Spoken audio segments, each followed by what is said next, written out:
MSc in Development Studies program. Together we will succeed.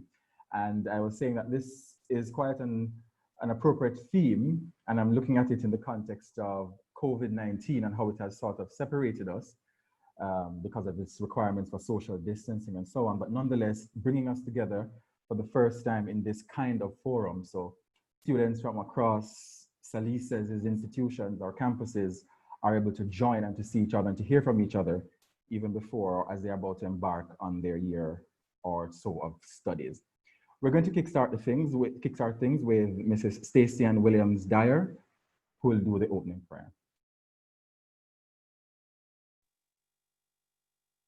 Good afternoon, everyone. Please, Reverend, while I pray.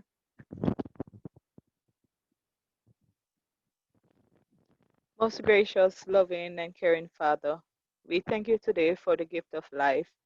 With good health in this season, it's a great privilege for us. Lord, as we're about to commence in this orientation, I pray that you will let it be a success in every area. Father, we are grateful that these students have chosen SALISES to better their lives and by extension their countries.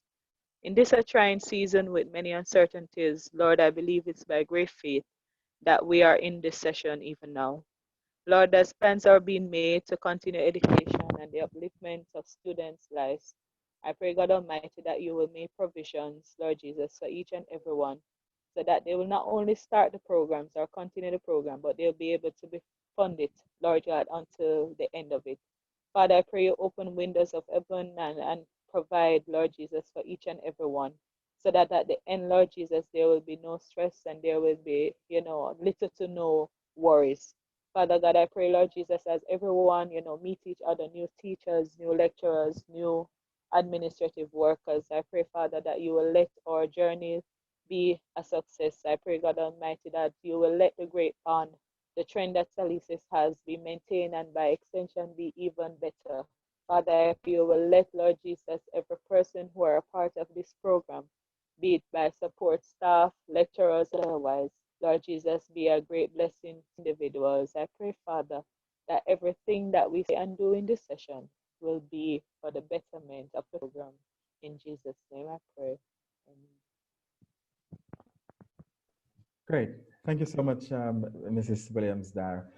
So we are not here for very long, and quite a lot is packed into the schedule.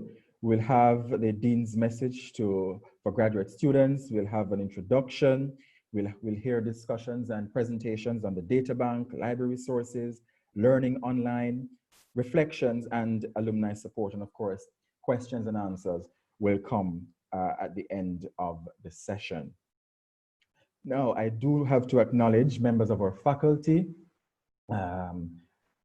Could all our members of our faculty raise their hands? You could click the raise hand feature, so all our students, incoming students and others will be able to recognize you. I'm seeing Dr. Leith Dunn, Dr. Bailey, Dr. Hamid Ghani. I do not know how to pronounce your name. I believe it's Harry. Dr. Marshall, Latoya, Dr. Bailey, Dr. Skeet. There's a SALISES PN who's a faculty. Who is SALISES PN? There's Jonathan Lashley, Dr. Williams, there's Professor Aldry Henry Lee. Is it Mr. McCree? Yes. I see Professor Thomas Hope. Okay, so we have quite a range of members of faculty here. Thank you so much and welcome. We'll hear from some of you later in the program. We're now going to get opening remarks from Dr. Hamid Ghani, the director of SALISES St. Augustine.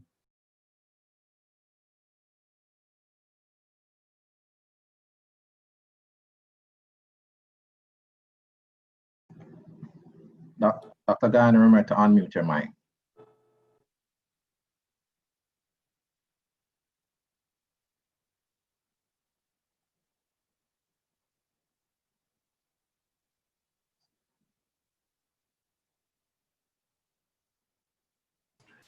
Right, good, thank you.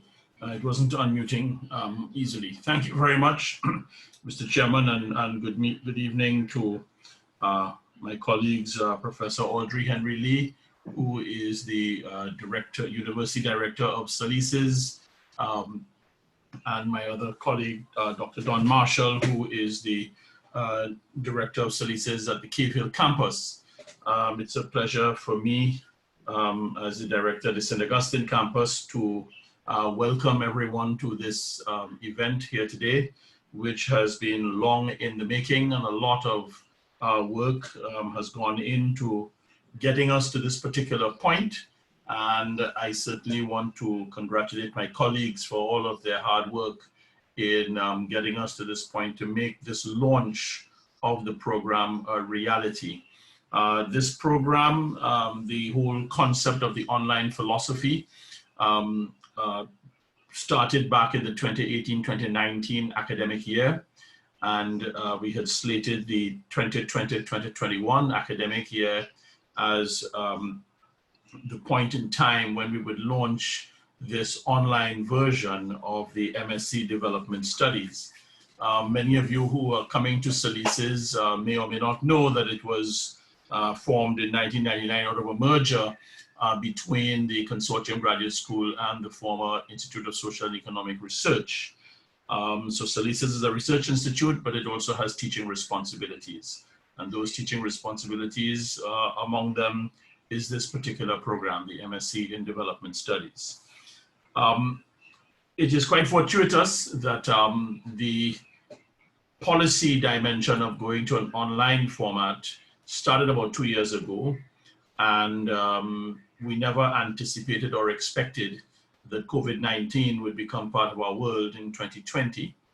As it stands now, we got to this point way ahead of COVID-19, and this therefore is something that has been put in place prior to COVID-19 and has allowed SALISES the opportunity to continue pressing on, not in a reactive way, but in a proactive way. And we press on with our academic work. There are a wide array of courses and options and specialties, and Professor Henry Lee will be able to address all of those niceties of the program for you when she makes her presentation. I want to indicate to the students who are joining us that you are joining a vibrant academic community, one that is involved in a lot of research and publications, a lot of conferences and seminars and various types of academic events on all three campuses of where SALISES is to be found in the 5-campus University of the West Indies. So at the Mona campus, the Cave Hill campus, and the St. Augustine campus, where SALISES is to be found, you will find that a lot of academic activity is undertaken, and therefore you are joining a vibrant academic community. One of the things that is a highlight of our annual calendar is the 23rd of January, which is what we call Sir Arthur Lewis Day. It marked what would have been his birthday. And every year on that day, or around that day, we have significant events, distinguished lecture, memorial symposium, and various other associated events that celebrate the life and work of Sir Arthur Lewis, after whom we are named. One of the things about this program is that it is going to give expression to the concept of regionality, which is a very strong component of our strategic plans. Over the last 15 to 20 years, we've had strategic plans of the University of the West Indies that have emphasized the concept of regionality. And therefore, this program is going to allow us to cross borders within the university, so that you may have a lecturer from the Mona campus, a lecturer from the Cave Hill campus, a lecturer from the St. Augustine campus, depending on which course you're doing. And that is going to concretize and synthesize the whole concept of regionality in the way in which this program is going to be delivered. The online teaching and learning, we have all had formal training, which we undertook back in 2019. There were a number of training programs that were organized on the 3 campuses for academics and some administrative staff who will support some of us. So that I just want to indicate that that training has come together. We had a final refresher training in July, June into July, so that we're sort of freshly minted in many respects to be able to undertake this task. And we're all looking forward to it. We've all worked on our course outlines, and we've done various other activities to support all of this. So I just want to say that we are ready for the task. We're looking forward to welcoming you, and we want you to enjoy your time with us in this new environment that we had pre-planned for this program and that now has become necessary, having regard to what is swirling all around us in terms of this wider pandemic. So on that note, let me formally welcome all of you. Thank you all for choosing the MSc Development Studies, and let me wish all of you a very successful program as you embark on the process. To both you, the students, and to my colleagues who will be joining me in teaching in this program. Thank you very much, Mr. Chairman.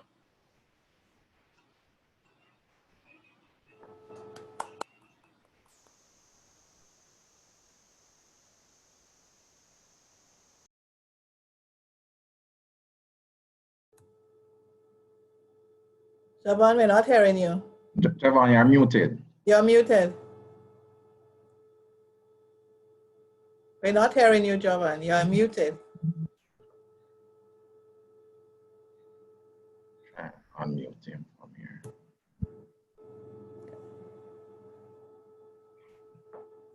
Thank you. I was getting an instruction that was saying the host is not allowing participants to unmute themselves. So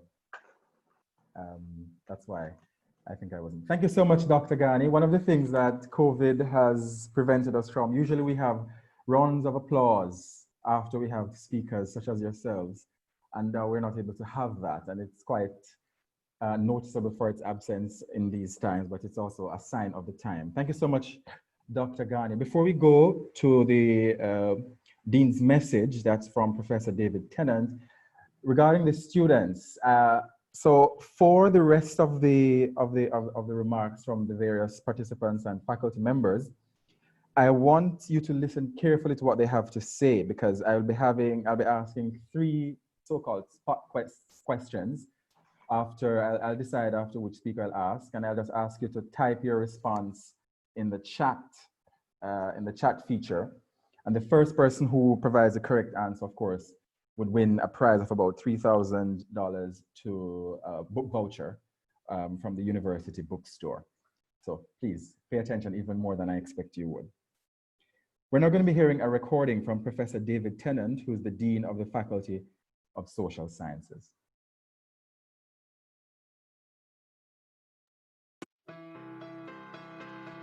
Faculty of Social Sciences graduate students, welcome to the 2020-2021 academic year.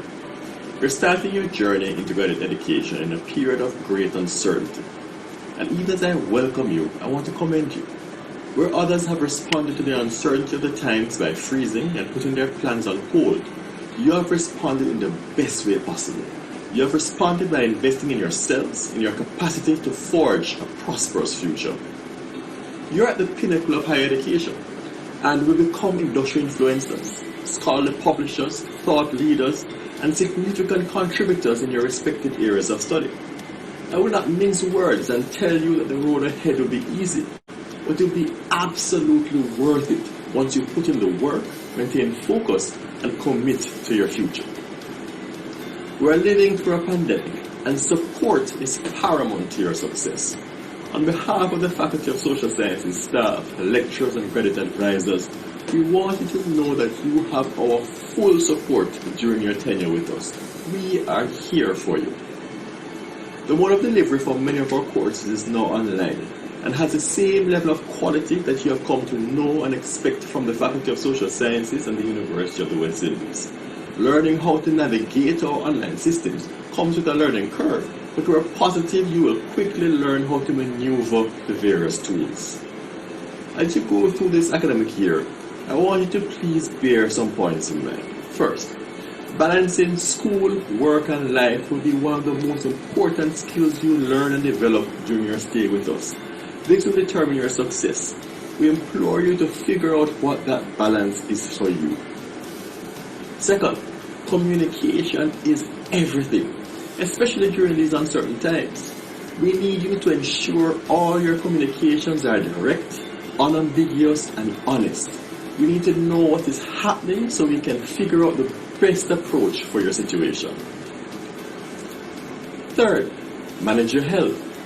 Graduate studies is a rigorous experience and will require you to take action to keep and maintain your health. Ensure you eat well, sleep well, and exercise. Mental health is also an important factor to consider. We have counseling and support systems here at the UA to assist you with any issues you may have.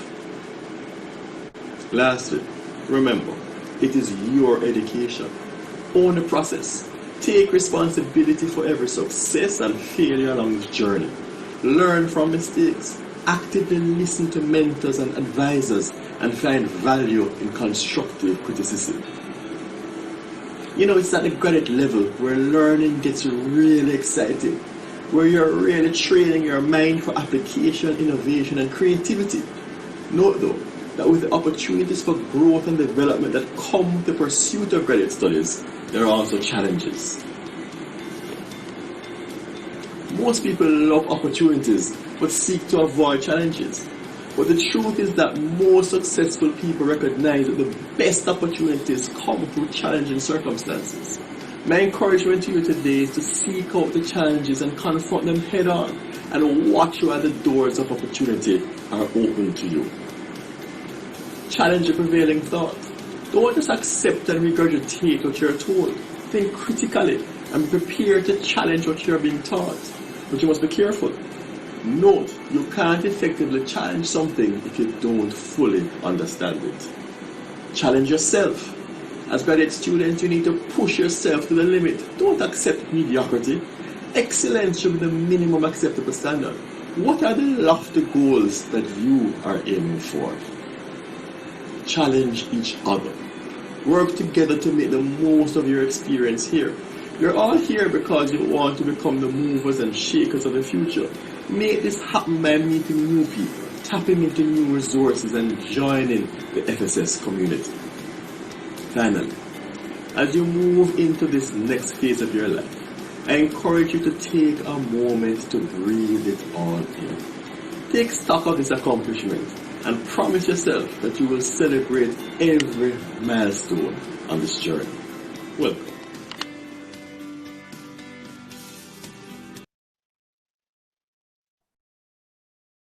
Great. Thanks so much to Professor David Tennant. And may I endorse all of his message, but in particular, the aspect about challenging the status quo, challenging things, raising questions. My experience at SALISES was a really tremendous and transformative one. And I don't say that, I say that not to be glib either.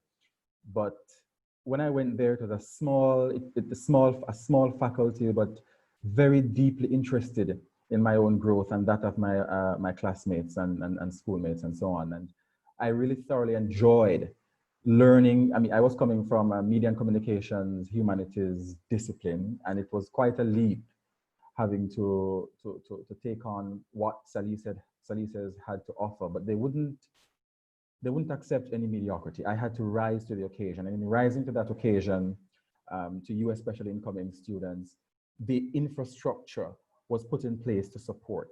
You never felt that as if you were alone. They had exacting and high standards, but you also had to, you were able to go to them. Even one of the brilliant things of my experience was the assignments of advisors. And even when you had your own advisor, you could go to any one of the lectures, walk to any one of them, just set your office hours, speak to them after class, whatever it was. And they were very helpful, very caring, very diligent, and you could tell and feel that as a student, you were at the center of what was taking place. And finally, on that score, as we talk about the online learning aspect of it, I was very grateful, and I'm sure some of my other classmates as well, to have had the experience of having classes delivered online. Dr. Don Marshall taught me global political economy. We had Dr. Godfrey St. Bernard, among others, who it gave it a regional flavor in a very meaningful sense. And I'm happy to know that you're joining such an environment and culture where I know you will be the center. And that takes me right to you, the introduction of students and staff. So I want the students, you will introduce yourselves one by one, of course, and then you will tell us where you're from, of course, your name, where you're from, and anything in particular interesting about why you chose SALISES. So you may raise your hands, use the raise hand feature, and we could go from there.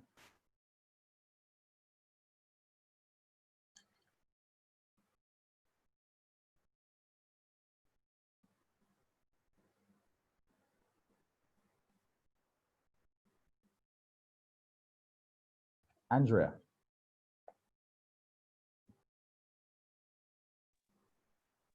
Hello, good evening, everyone. My name is Andria Whyte Walters, and even though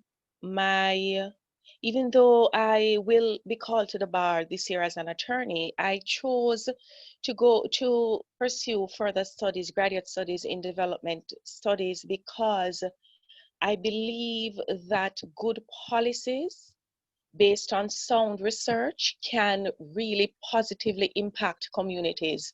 And I hope, as someone who hope at one time or in the future to be the executive arm of government, I really believe, having carefully researched the options, that this master's program is unique and so beneficial to anybody that would want to impact positively infrastructural projects or policies for Jamaica. Thank you, Andrea, and congratulations. Hi, my name is Morghan Phillips. I know I'm coming up as Jamaicans for Justice. That's an accident, but that actually ties in perfectly to the story of what brought me to this Development Studies Masters.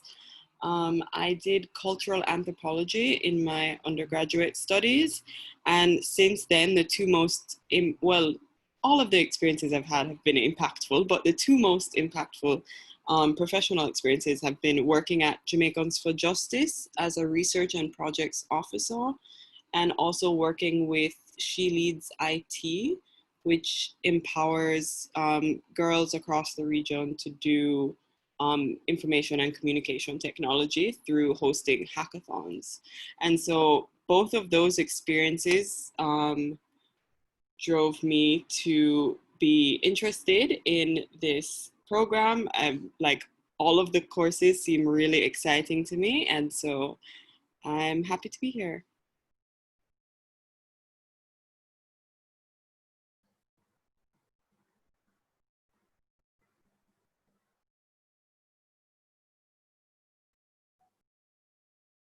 Who's next? Yes, go ahead, Jeanine.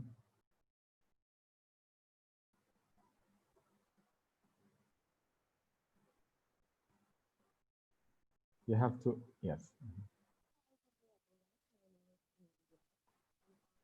We're not hearing Jeanine. Go ahead, your mic is unmuted. Hi, good day. Are you all hearing me? Yes. Yes.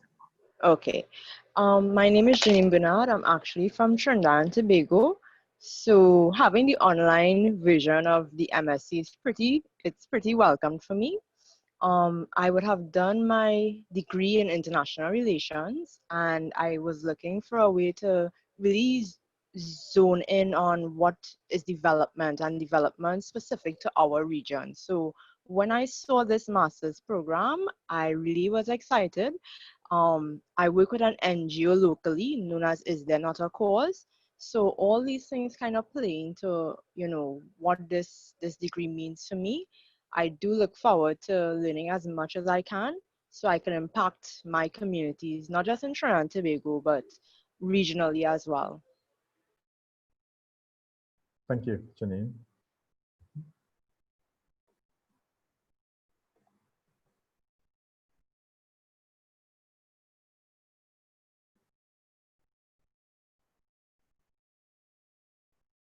Let's keep it going.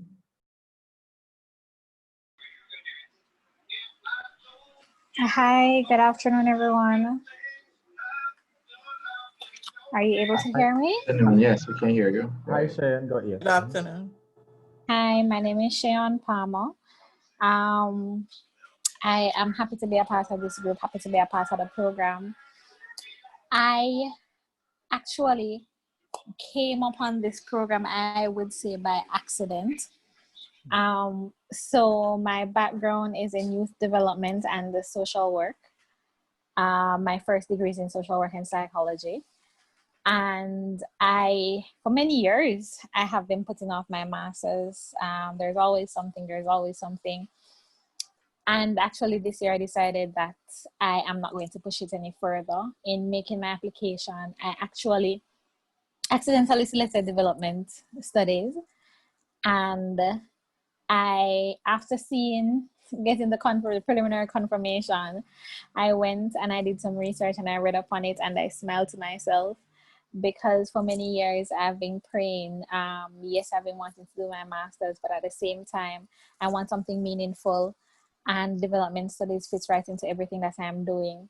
My background in youth development, and particularly persons with disability, it will give me an edge, give me something to say. I can help with the policies, I can assist. There are things that I would like to do, programs that I'd like to be a part of, but would be unable to because the background is not there, the research is not there. And I know, based on everything that I've read, that development studies will prepare me for all the research and all the policy that I know I'll be assisting with. So I'm happy to be here. Great, thanks, Shayon. Jabari. Hi, good evening, everyone. My name is Jabari Fraser. I'm from Trinidad and Tobago. I came across this program and I was quite interested in it. I have a bit of a mixed background. Part of it, well, I work now with an international organization and I have a serious interest in international cooperation and regionalism and sustainable development. So I thought that this would be a great program to undertake because it would add to my profile. My first degree was in Latin American Studies and Spanish, and then I did a PG dip in interpreting techniques. So I think this will add definitely to my interest and readings and in regionalism and international cooperation, and definitely help in my professional development. Great. Thank you, Jabari. Keenan. All right, good evening, everyone. I'm Keenan Falconer and I'm from Jamaica. I have 3 years of experience working in government and multilateral institutions. And my first degree was in economics. So specifically, I want to specialize in economic development policy because I want to find out more about how do policies and programs really affect the ordinary man on the ground, and how do we link it to what persons are doing in the boardrooms when they make their decisions. I came across this program from an alumnus of SALISES who graduated in 2019, and it really interested me because a lot of the courses, they're so multidisciplinary, they're not related solely to econ, even though that's my specialty. But I really just wanted to learn more about all of these wonderful topics, and I think development studies is such a nice program to be a part of. Great, thank you, Keelan. Students, your lecturers want to see your faces, or would love to see your faces. So if you don't mind, you could use the video feature when you're doing your introduction. Nickesha.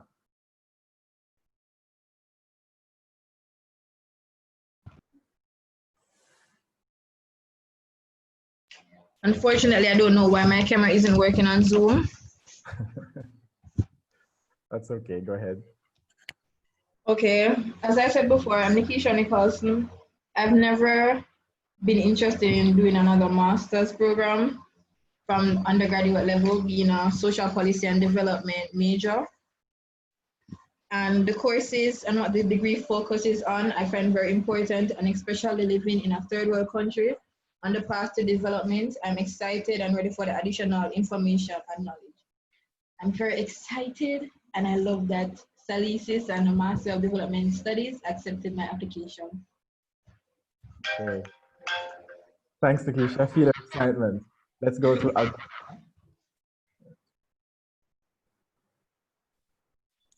Hello, good night. My name is Alberta Daniel. I am from St. Lucia. I like to tell people that I'm a walking CSME certificate. 20 years, about 20 years civil servant experience. I'm just about to leave the service and trying to decide what my next step would be. I'm not sure yet. I just know that I want to be able to impact people's lives. I'm from a grassroots family, so I can see directly the impact of policies, particularly government policies, quasi organizations which I think sometimes have a little bit more liberty than the bureaucracy of government, sorry to say it that way. So basically, I always was interested in development studies, but it was never available online. So I was very happy when I saw this opportunity. So just here basically to make an impact. I don't know what that is, but I know I'd like to be able to affect people's lives the same way that my service affected mine positively. Great. Thanks, Alberta. Karen. Good afternoon, everybody. I'm Karen Jones. I'm from Kingston, Jamaica. And having worked in the tourism industry for 17 years, I have always, just by working daily, I've always had this passion of wanting more, wanting to know what else is it. There must be something more to development on a whole. Having decided to finally get the time and to settle down and to be able to do my master's, I had no idea what I really, the actual programs that were available, and having gone through and seen what UA had to offer, when I saw development studies and read in details about it, about the different aspects where its focus is on the social, economic policies, I was like, yeah, I think this is for me. And also being naturally a people person, it's always my dream to somehow be able to benefit somebody's life. It doesn't matter how big or how small. So I really saw where I would have fit into that perfectly. Another spin to it is that during the time when I got accepted, COVID was in full swing. And I said, with this onset of COVID, development on a whole is really gonna be affected one way, because now I'm quite sure all over the world, people have to be redoing their policies, just about anything. Going forward, I don't think there's anything that can, if you're talking about social development, even economic development, there's no policy I see going forward that can be done without incorporating something surrounding COVID and its effects. So from that standpoint, having gone through COVID and is going through COVID, having personal experiences, as all of us would have, I think it's going to be, a great experience that I'm looking forward to for the next 2 years. And I'm looking forward to working with the excellent staff that was mentioned about, and the rest of the student population. So thanks again for having admitted me. Thank you very much, Karen. You're welcome. Johnil. Good afternoon, everybody. I am Johnil Morgan. I work with government for a number of years, over 5 years, specifically in the area of pollution prevention, reviewing policies, multilateral environmental agreements. And I wanted a master's that would help me in terms of a stepping stone to better represent my country, my personal development, but I didn't want a master's that would just further my initial first degree, which was a major in environmental biology. I wanted to step out and do something that was different. And I was recommended to this program through a friend, and I read through all the prerequisites as to the course studies, and I thought that this would have been the best for me in terms of personal development. And I am really glad that I took the step, especially since it was 100% online. That was a major plus for me as well. And I'm looking forward to taking on the challenge and going down this new path. Thank you, Johnil. Richards.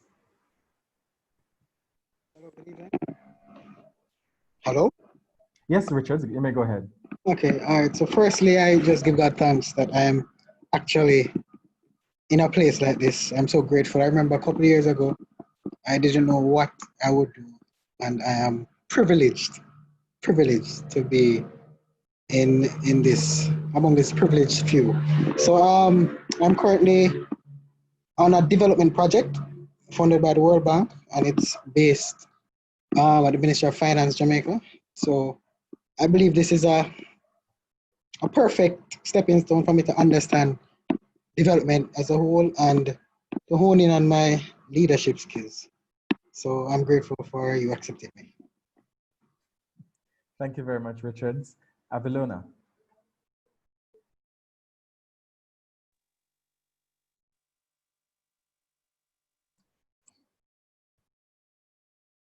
You have to unmute, Avilona. Am I unmuted now? Yes, we're hearing you Okay. loud and clear. Go ahead.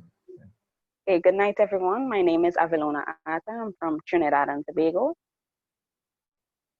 For me, this development studies program was the only master's I have ever wanted to do since I started my undergrad. Like from second year undergrad, I was into this program. Like I couldn't think of anything else. I think this is because I spent a lot of my youth from age 15. I started a foundation, which is geared to youth development. And I am quite involved in politics in some bit.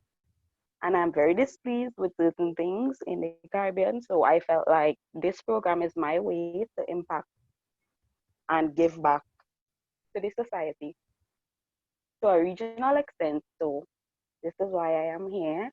Thank you for the acceptance. My apologies. Good night, everybody. Great. Thank you so much, Avilona. Michelle. Good night, everyone. My name is Michelle Pollock. I am from the Federation of St. Kitts and Nevis, but I'm from St. Kitts. Well, my interest in the development studies program, I think it came about probably from since I was a child, because both of my parents had businesses. My mom had a daycare center and my dad has like a supermarket. So I've always had the opportunity to meet persons and, you know, interact with people from different facets of life. And so especially in my father's business, because his business is, you can say, located in an area where persons would say it's on the lower end of the social status. So I've had the opportunity to meet persons who, you know, growing up in single parent households, who persons who just weren't doing well in school and different situations of such. And there would be children who would come into the business who wouldn't be able to, you know, even count money. And so those little things have always, you know, been on my mind, and I've thought about it over and over again. And I recently started tutoring children within the community because it just has been a situation where it's hard to see these things happening and, you know, just let it go on, and because, you know, it would continue on to be a cycle, you know, for the community. So when I returned from Trinidad in 2017, instead of going out into the workforce, I decided to work with my father. And it has only been during that period when I really, really realized the importance and how much I need to dive into it as soon as possible, how much I need to do something more, you know, to be able to help the community. And so this is why, you know, I decided to choose the development studies program. It was actually one night after working, I was scrolling on Facebook and I happened to see the program, and I looked at it to see what it was about. And, you know, just so happened, everything basically that I have ever thought about, it related to it, you know, being able to implement policies and change policies. And so I felt that the program was perfect, especially with also my thoughts about, you know, the education system here in St. Kitts and Nevis. There are certain, especially within the high school, there are certain things that I'm unhappy about, you know, with the learning process in terms of the children and stuff like that. And so I thought that the program was just perfect all around. So I'm really grateful and thankful for the opportunity. I'm really excited, you know, to learn and to research and to experience everything that you guys have to offer, just to be able to go out and, you know, help to impact the community and the government of St. Kitts and Nevis. Thank you very much, Michelle. You're welcome. Nomar. Good evening. I'm Nomar Bembridge from Belize. I've been in the era of youth development for the past 10 years, and we've been used to the whole programs and stuff. And I think as of late, I've been seeing the value of policies and the need for policies that are based in research. And so when I saw, I think it was Shayon who was speaking about the program, I started researching some more, and I was like, yeah, definitely want to be a part of this. I think it will help to add value to the work we do here at the department in Belize. And I think it would be able to add value to my own personal life and whatever the future holds. So that's kind of why I decided I have to be a part of it. So thanks again for the opportunity. Thank you so much, Nomar. Wow, that was a very passionate experience. I mean, it was really amazing hearing the reasons, especially for why so many of you want to do the program. For some of you, it was by accident that you came to the program, unhappy with progress in the Caribbean. Oh, I'm seeing Camille here. Go ahead, Camille. Good night, everyone. My name is Camille Lewin. I am a performance monitoring officer. And one of the things that drew me to this program was the monitoring and evaluation aspect, because I wanted to develop my skills. But the division that I work in, you know, research and policy development are critical pillars in that area. And so I joined this program because I know that it would be beneficial to me growing and further developing my skill set. So thank you for accepting me into this program. Great. Thank you so much, Camille. Stacy. Hello, everyone. Good evening. I'm Stacy Davis Thompson, and I've been working, actually I'm from Jamaica. I have been working in the banking industry for over 20 years. So, you know, I've had a lot of experience in terms of financial planning and so on for our clients and for the community as a whole. But, you know, I wanted to explore development studies because just as some of the other presenters, those persons that spoke, You know, when I read through the material, the course outline and the different areas that are covered within the program itself, I got pretty excited because all the other programs didn't have anything close to that, you know. They were basically isolated to their areas of expertise. But, you know, this covers a wide range of topics and subjects, and especially because the bank that I work with also, we are spread across the Caribbean region. It's a perfect opportunity for me to learn some more about the economies across the Caribbean as well. So I thought that this program was perfect for me, and I would like to, you know, basically develop my skills and to know more about, you know, policy making and the different frameworks that go into it. So I'm pretty excited to get started. Thank you. Great. Thank you so much, Stacy. And now we'll hear from the members of staff. So you'll do similar, you use the raise hand feature, and we'll hear from you individually. Dr. Dunn. Hi, thank you very much. I'm asking to be given the first go because I have to leave before the end. I thought so. So my name is Leach Dunn. I, until recently, was the head of the Institute for Gender and Development Studies, MONA unit.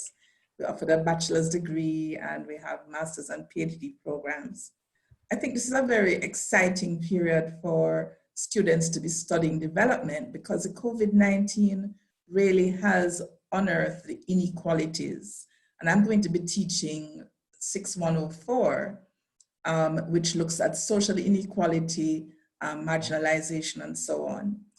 And of course, I've been listening to the students, issues around disability, social and economic inequalities. Nobody has raised the climate change issue yet, but that's also a part of the package. So I'm really very happy and excited to be part of this. Thanks, Professor Henry Lee, for asking me to be part of the adjunct faculty, and I look forward to working with all of you. Thank you. Great.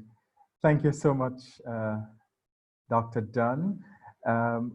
Professor Thomas Hope.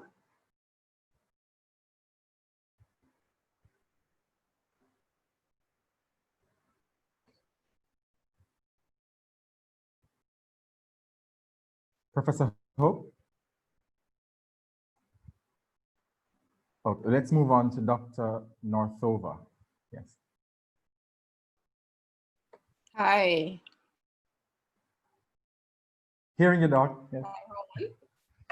Pleasant afternoon to you. I'm really excited by the introductions. Very rich set of experiences, and I look forward to work with you. Very pleased to see Jovan at the head. Jovan was one of the first batches of students who entered into our program and excelled and went away to on a scholarship. Was it a Commonwealth scholarship? Jovan? That's right. It's now called the Achievement Scholarship. I'm dating myself.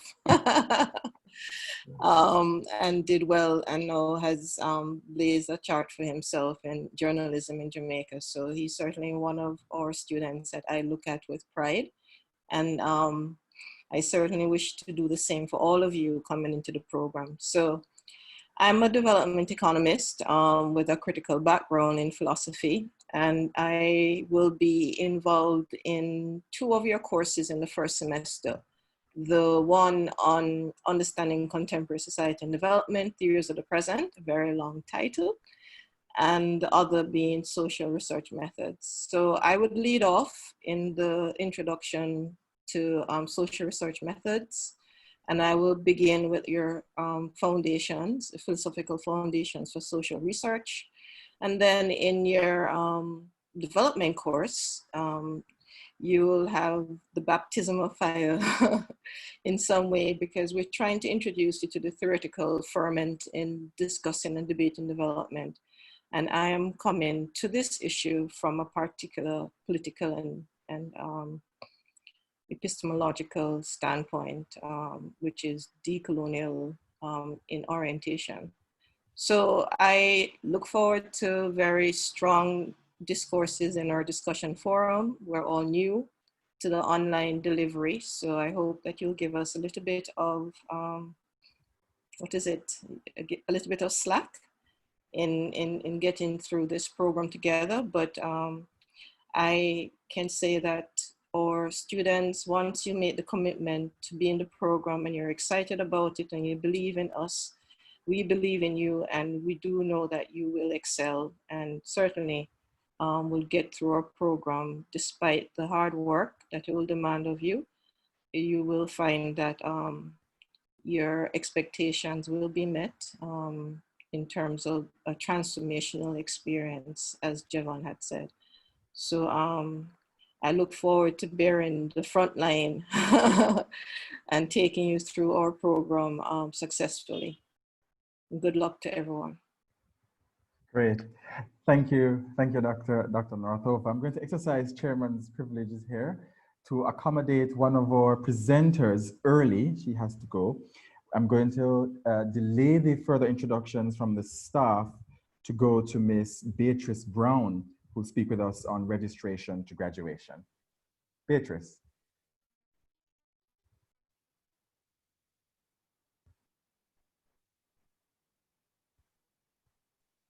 Jovan, yeah, I'm not seeing Beatrice on just now, so we tried to sort that out. Okay. Okay. Okay. So let's hear from one of our other members of staff, Latoya's iPad.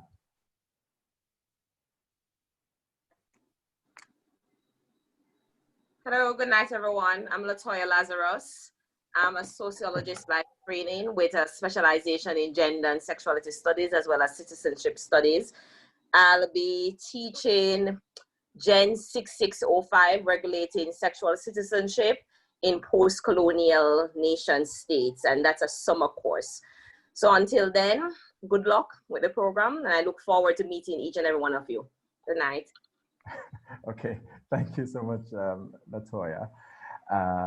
And then we have a further 2 minutes. We can accommodate the members of staff.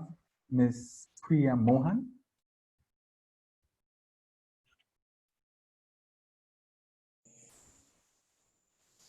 Hi, good evening, everyone. I'm Priya Mohan. I'll be teaching in the summer quantitative methods for economic decision making. I'm an economist by training, and my research is very applied in issues around Caribbean development across a wide range of issues, including diversification, natural disaster shocks, entrepreneurship, competitiveness, and innovation. I'm very pleased to hear the passion and purpose of the students entering the program. And I'd like to say good luck to everyone. Keep safe, stay healthy. Thank you, Dr. Mohan. Dr. Dietrich Jones.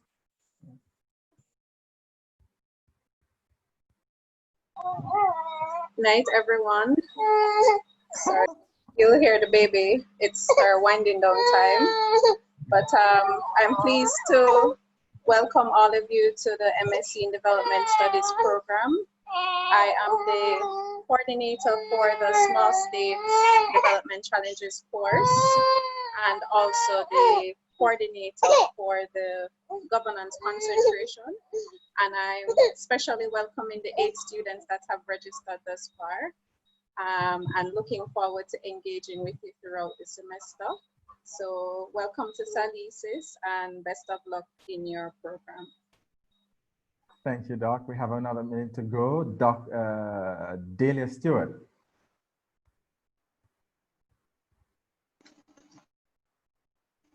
Hi, I'm not staff. I'm one of the students in the program. I'm Dalia Stewart.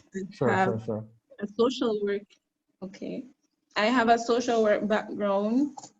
I chose this program because having worked with teenage girls and now in mental health, I feel like doing this program, based on the fact that it's very multifaceted, it can help me in developing the skills I need, like in terms of policy and in terms of, planning projects and so that can impact the communities and the lives of the mentally ill and other vulnerable groups. So I feel like having that macro level perspective would improve my overall outlook. Thank you. I'm Jamaican, by the way. Thank you, Dalia. And finally, Dr. Bailey.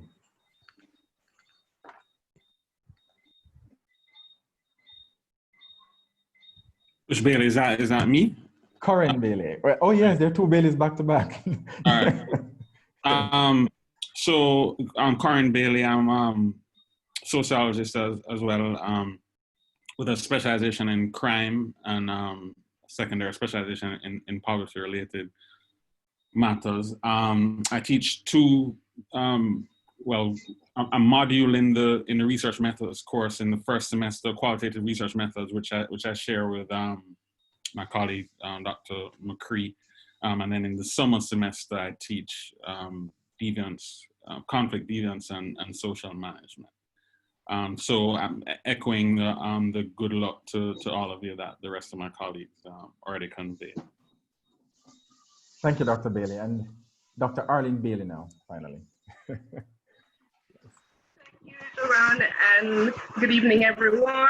Welcome to the program. We're very happy to have you on board, and we're looking forward to working with you to fulfilling your goals and working towards policy development, evidence-based research. I'm coordinating and teaching SALI 6012, which colleagues have mentioned, and we look forward to talking with you about your research interests starting on Monday the 14th. So welcome everyone, and good luck with the program. Yes. Yes.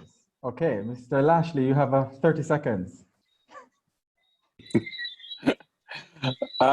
Good evening, everyone. I'm Jonathan Lashley, a senior fellow at SALISES Cave Hill. I will be overseeing SALI 6060, which is the research paper, which is so batting down the order. That will be in the summer. I wish you all best of luck.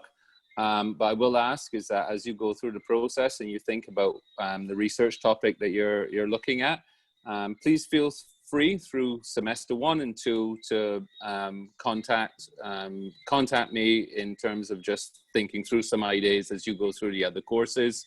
And then next summer, I will be here to assist with your research paper. That's it. Great. Thank you, Dr. Lashley.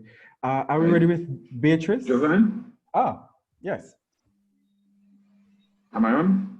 Yes, you're on, Dr. McCree. Yes, good evening, colleagues, and special good evening to all the new students. I want to wish you all the best in your endeavors in relation to your research interests, in relation to your career development in particular. I am Roy McCree. I am involved in delivering 2 courses. One I delivered jointly with my colleagues, Dr. Bailey and Dr. Nortova, and well, the 2 Baileys, sorry. And that's a research design course in the first semester. And in the second semester, I delivered a course on public policy analysis and management. It is good to hear, I heard one person expressing an interest in monitoring and evaluation. That is also part of that course as well. But the broader introduction to public policy, that is what that course is about. And monitoring and evaluation is a subset or part of the broader public policy process, although it is a course by itself. So I look forward to meeting with you and discussing the challenges as it relates to public policy that cuts across almost everything that we do in the social sciences. And I hope that it stimulates you and serves you down the road in whatever path that you intend to pursue or decide to pursue. So welcome again, and hope to be interacting with you in the next couple of months. Thank you, Doctor. Thank you, Dr. McCree. Dr. Leslie.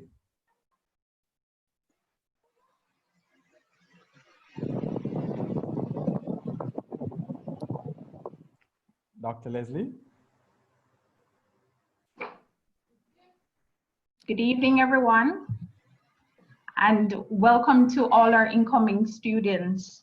I am Daisy Leslie, coordinator of SALISES 603 Monitoring and Evaluation. I share in the excitement already communicated and look forward to providing you with the necessary support needed throughout the journey. All the best in your endeavor. Thank you. Thank you, Dr. Leslie. We also have with us Dr. Dillian Elaine, who's a visiting senior fellow at SALISES Mona. Dr. Elaine, do you want to say anything? I don't know why every organization gets my affiliation and name wrong. I'm Dylan Elaine. I'm Deputy Director of the Economic Commission for Latin America and the Caribbean in Port of Spain. I'm very happy to participate in this program.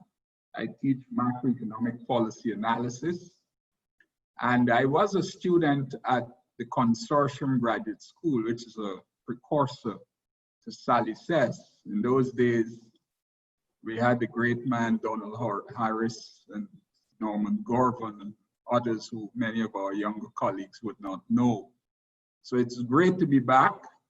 I'm a little disappointed that I'm not hearing a lot of economic background, but we'll have to try and see how we solve that problem, because macroeconomic policy analysis could be heavy stuff. But we'll get through, don't worry. We'll work together diligently and we'll be fine. So it's wonderful to participate in this program, and welcome. Thank you. Dr. Marshall, we haven't heard from you from SALISES Barbados. Yes, hi, welcome everybody. Welcome all of these new students, continuing students. Some of you, I will have the very fortunate pleasure of engaging you during this new shift towards online teaching and this asynchronous experience.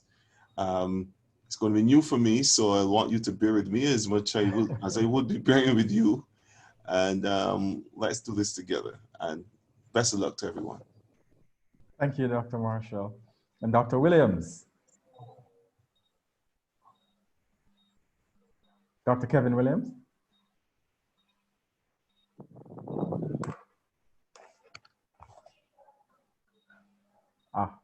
Nothing from Dr. Williams. Perry. Are you hearing me? Yes, go ahead, go ahead. Hi, good evening. My name is Kevin Williams. I'm a senior research fellow at SALISES Mona. I'll be teaching microeconomic policy analysis, second semester. I want to take this opportunity to welcome you all. This online teaching, it's new for me. It's, as Dr. Marshall said, it's new for him, it's new for me too. And I look forward to your engagement as when we meet come next semester. Thank you. Thank you. Thank you, Dr. Williams. And I'm avoiding your first name, so it's Perry for me. That's okay. Good afternoon, everyone. My name is Bipaya Pari. I am a postdoctoral fellow at the St. Augustine campus. I am the lecturer for SALISES 6031, which is Techniques of Applied Social Statistical Analysis for the academic year. This is offered in semester 2. In terms of research, my work focuses on disability and inclusion. I'm looking forward to engaging with all the students during SALISES 6031.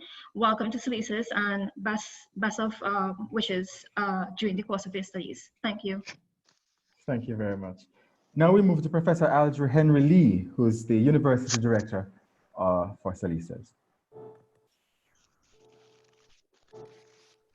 Okay, are you hearing me? I'm seeing you, yes. Yes, I'm hearing me. Okay, good evening, everyone. I should be presenting soon, so I didn't rush to raise my hand. But I am Aldrin Henry Lee, University Director, SALISES, and also coordinator for SALISES 6109, which is social investment in children. But I will be speaking to you soon and giving you an official welcome. Thank you, Prof. Just checking if we're ready with Beatrice Brown. Yes, I I am ready. Thank you. Great. If you could speak a little louder or turn up the volume for the mic. Okay, great. I'm sorry about that. Sure, you may go ahead. Okay, good evening, everyone.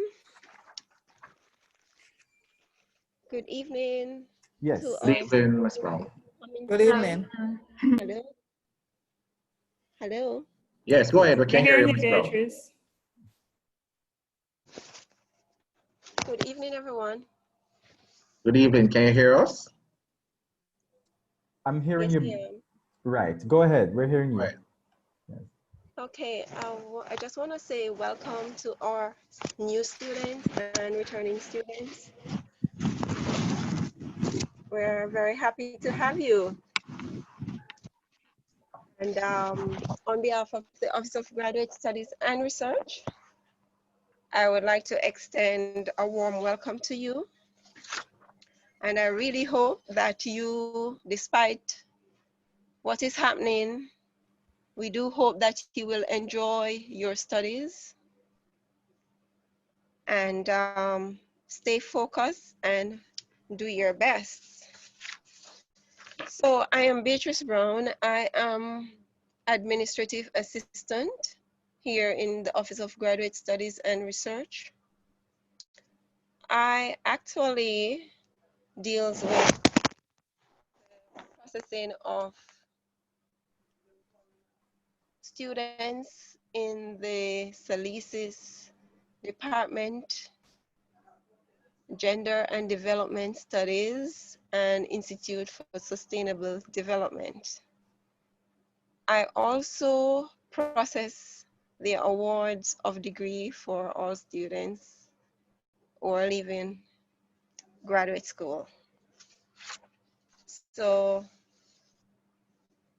from now on, you will be interacting with me as it relates to administrative work, as it relates to your record updating, registration, examination partially, because the examination section deals with most of the examination procedure. But for us at Graduate Studies and Research, we deal with the thesis and research of examinations. So we deal with the examination of thesis and research paper. So basically, I will give you an overview of a brief overview on registration and a little about graduation and examinations. But I want to backdrop a little bit. The Office of Graduate Studies is located precisely beside or behind our bookshop, the university bookshop. And we are an interactive department, but because of the COVID pandemic, you know, there are limitations now. So we mostly communicate with our students via, we have a social media going on, and we also have a WhatsApp, and we have a central email that we also communicate with you.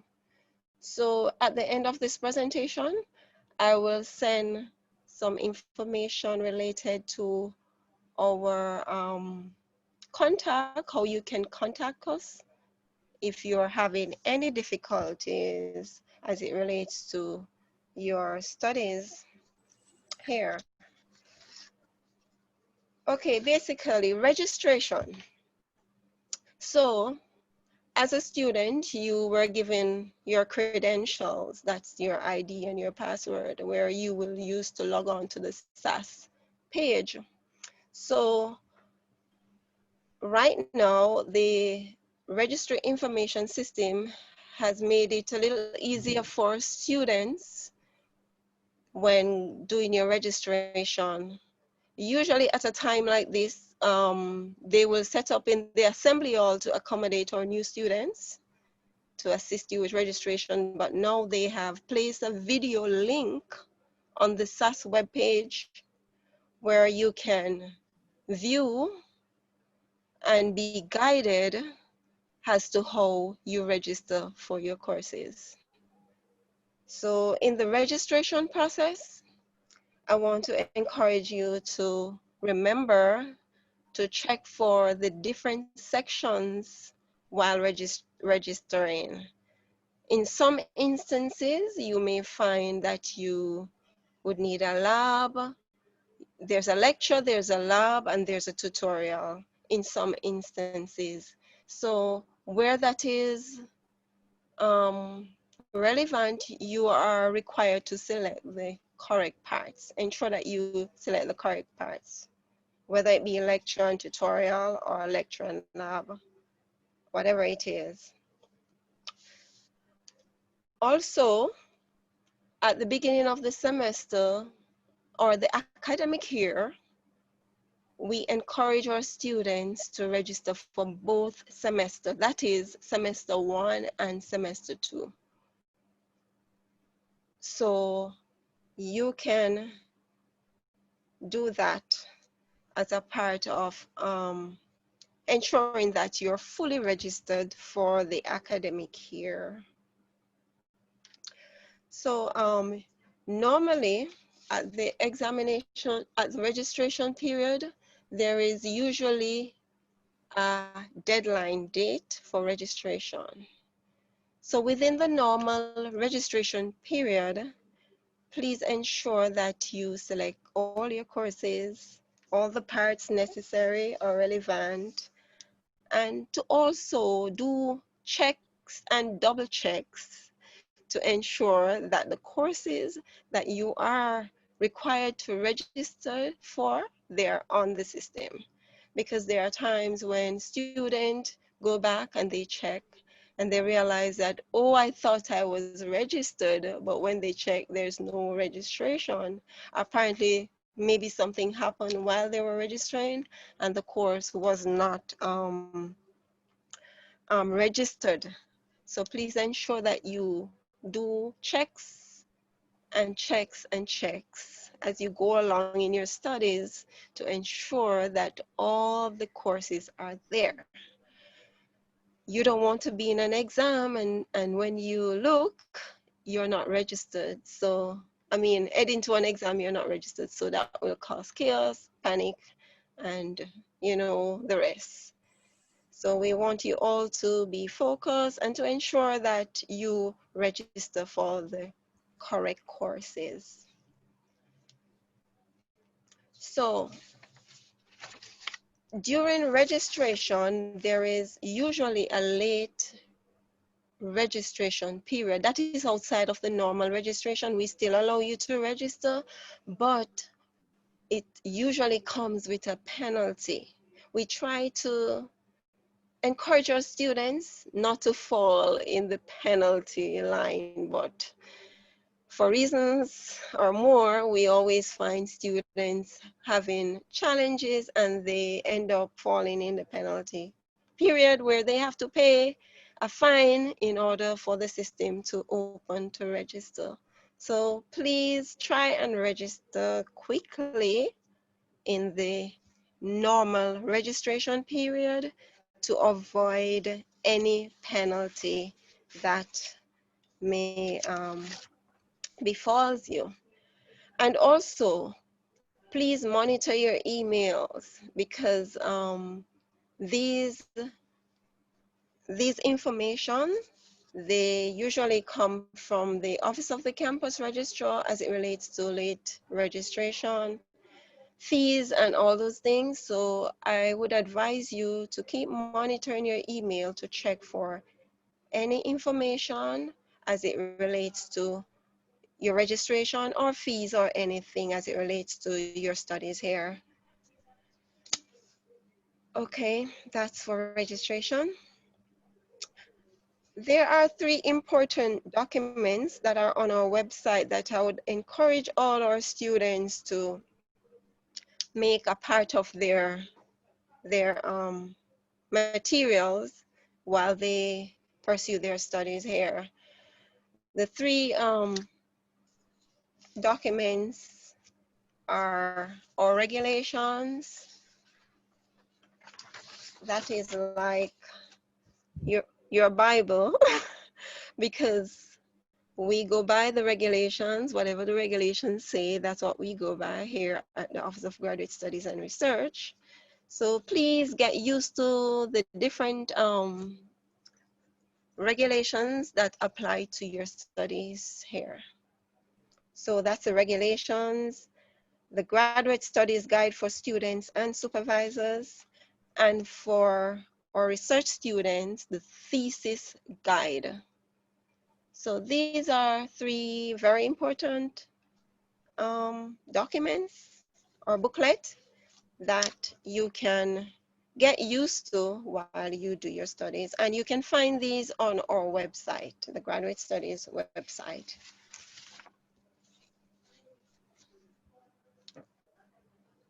I will go a little bit into tuition fees. That is the purview of our bursary.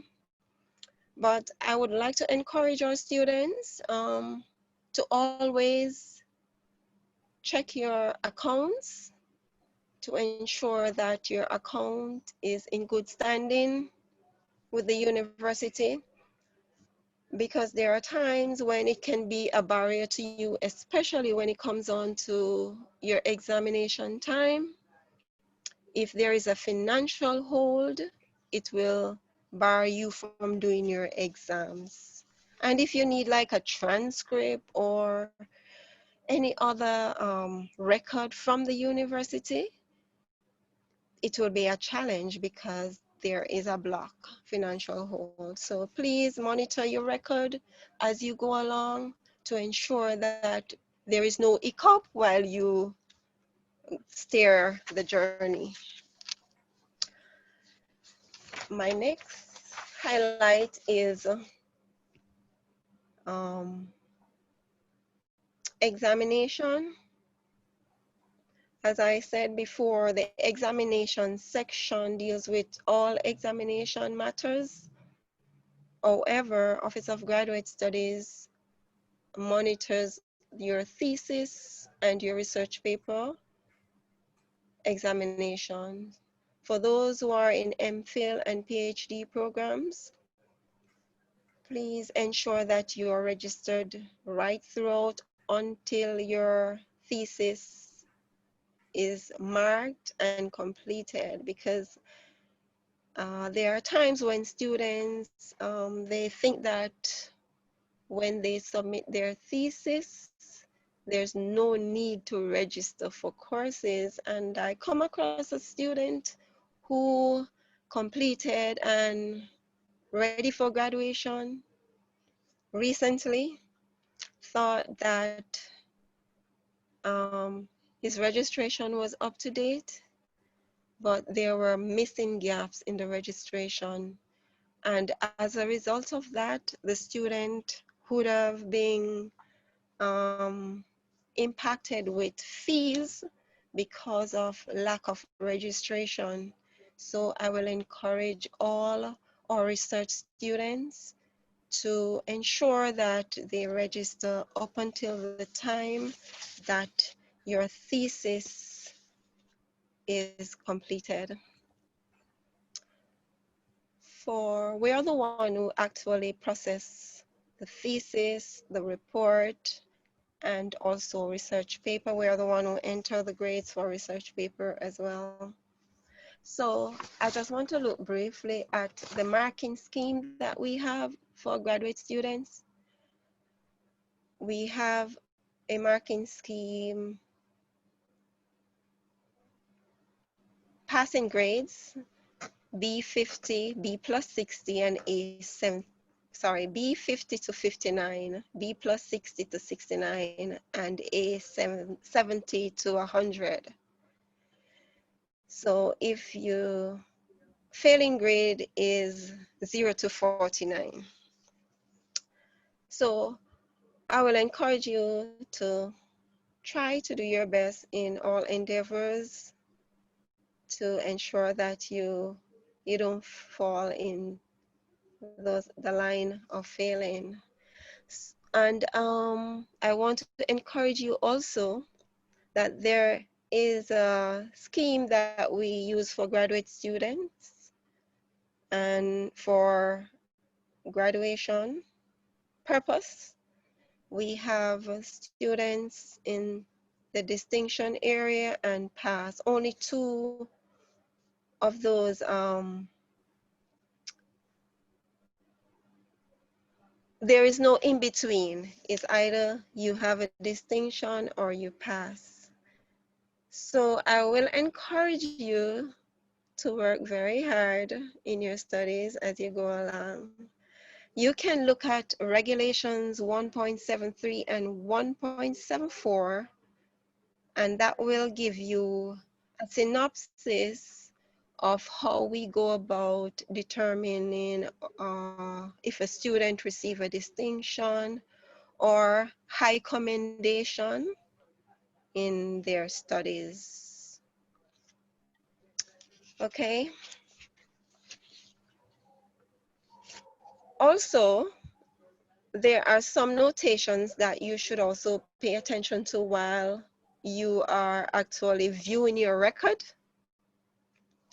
Notation FE is fail examination, FA fail absent, FC fail coursework, FMR fail medical reason, IP in progress, and DEF deferral of exams. All of these are in our regulations, so you can always browse when you're free to do so.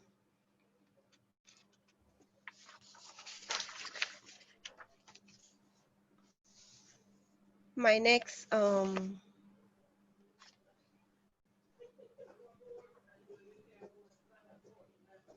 sorry about that. I want to talk briefly on graduation. So you have completed your studies, and so you have completed all the requirements that for the degree or for your thesis, PhD, MPhil, PhD. And so it is the department who submit to us that you are through and you're ready for graduation. So we process all awards of degree for graduate students. And it's a little bit different from undergrad, whereby undergrad has about, I think it's 3 distinctive dates that they award their students. But at the Office of Graduate Studies and Research, we do awarding right throughout the year. So once our students are finished and we are notified by the department, we start the process. So we don't hold until a certain time before we start processing your award of degree. Once we receive the notification, we go straight ahead and we review your documents and send them all to the board, who acts on behalf of the university, who approve all award of degrees for our graduate students. So after that is completed, within 2 to 3 weeks, you will have your degree. So we don't wait until graduation to offer your degree. After we receive the approval from the board, we would start the process, and within 2 to 3 weeks, you will receive your degree. So basically, that's in a nutshell. But as I said, I will encourage you to view our website, the Office of Graduate Studies and Research website, where you will know quite a bit more about our processes, and also to ensure that you communicate with us. Yeah, I'm gonna be leaving the information with a representative, either Miss Harris or Roshana, I will be sending an email with the links and the WhatsApp information where you can have interaction with us and to make it a little bit smoother for you. Okay, that's it. Any questions?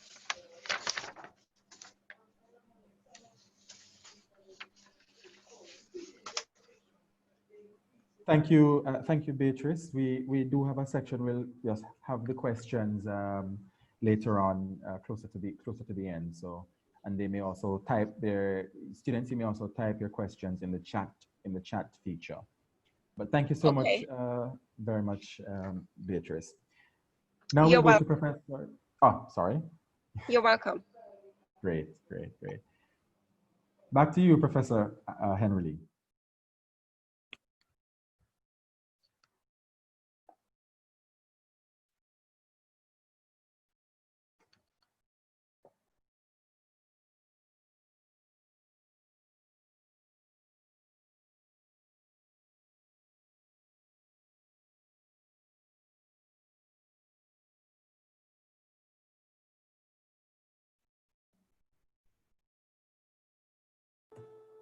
Are you hearing me? Yes. Okay then. Thank you very much, Jovan. It is a pleasure indeed to have one of our own students, one of our own top students, guide us through these proceedings. And it really gives me a sense of pride and honor to know that all our students do so well. They come to us having done very well. And in fact, they excel even more when they leave us. So congrats again, Jovan. And thank you. I appreciate you taking time out of a very busy schedule to be with us. So good evening, everyone. We are happy, extremely happy that you have joined us. And I'm trying to get this to go down or something. All right. And I want to just say welcome. Dr. Ghani gave an official welcome, but I just want to add my own welcome to you and congratulations. You are a very talented group. You were especially chosen for you to be part of us, to be our SALISES family. I want to say that we are very discriminatory in who we choose. We don't just choose any and everybody. So you were specially chosen to be with us. And we want to tell you that you are part of a very elite group of graduate students. And so congratulations, feel proud of yourself. I know in life we don't get time to celebrate. So I'm asking you to celebrate your success, celebrate this achievement that you have had in getting into the program. And you will find as you get along that the other students in the other departments are going to be a little jealous of you because you will have some privileges that they do not have. Now, we spoke earlier on about pandemics and stresses and crises and challenges, and I can assure you that together we will succeed.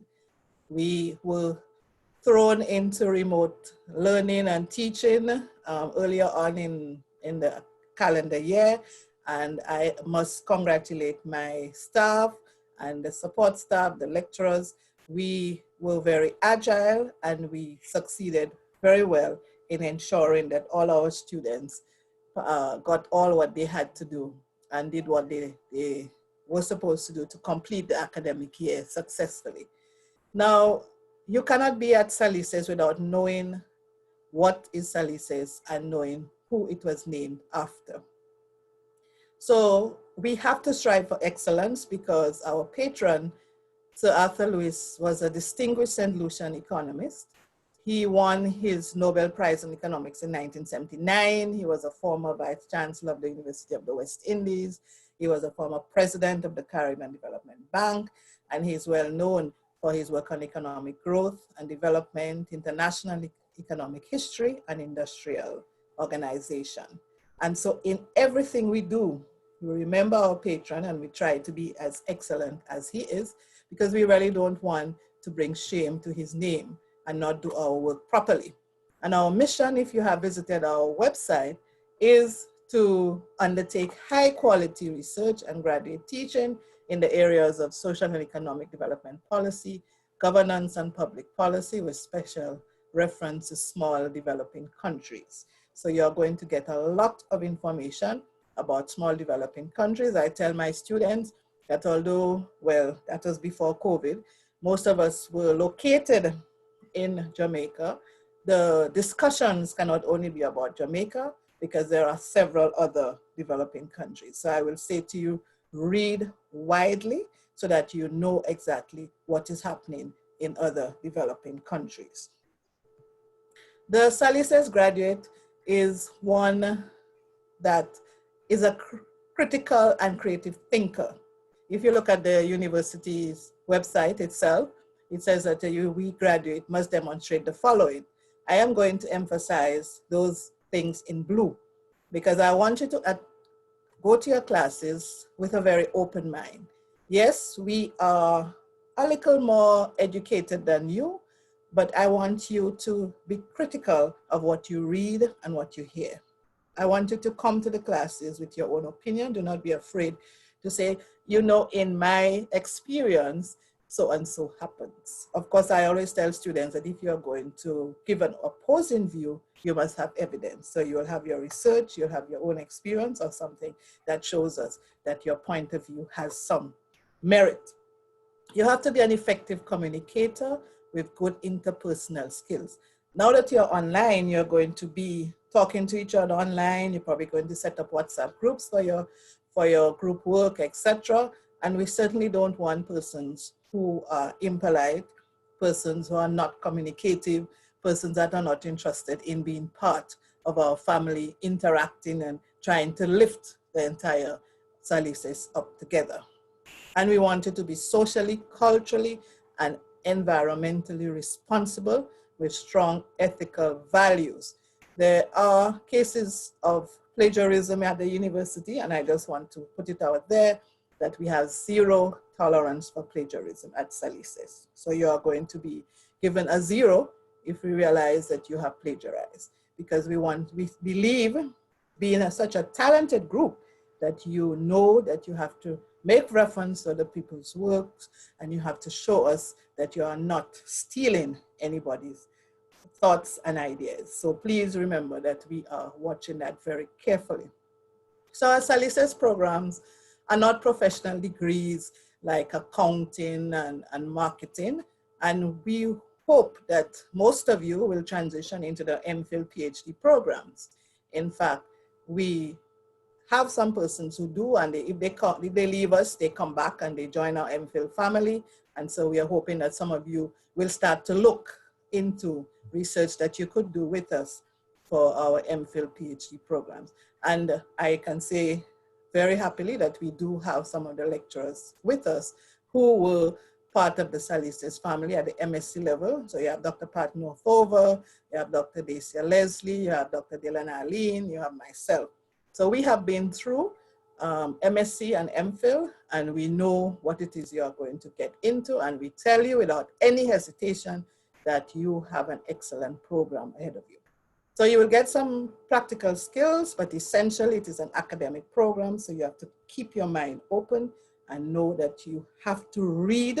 Those of us who don't like to read, we have to learn to read, to critical and analyze that which we are reading, and be able to put our own ideas forward. We are expecting that our students will discuss developmental issues. They will get an understanding of principles and practices of policy formulation, implementation, and evaluation.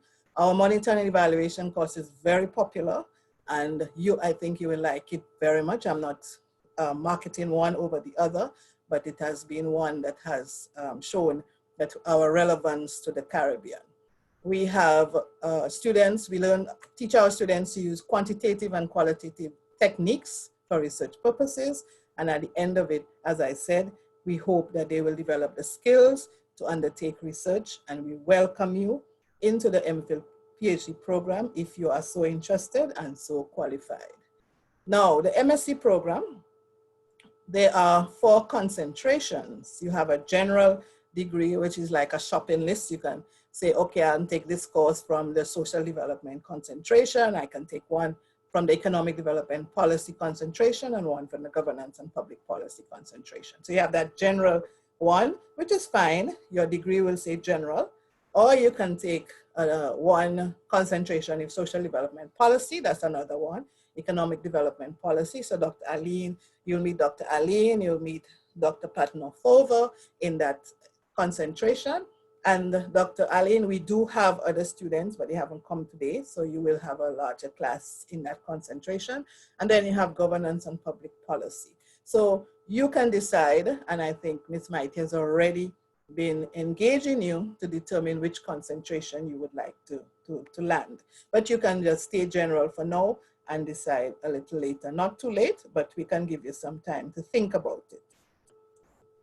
The core courses. Now, all concentrations have some courses that they must do. So I'm not going to, I know the time is running, but I can make the slide available to you, but these are the courses that you must do. And there's also one workshop, we don't really want to call it a course, called academic writing, where we help you to write in the social sciences.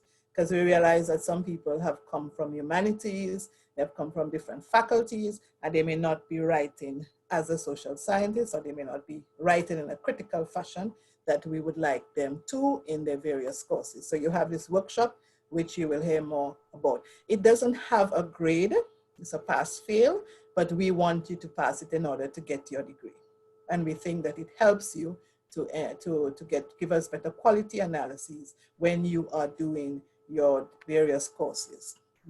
Just to say that these are some of the industries that our graduates are in, wide and varied, and we are so proud of them.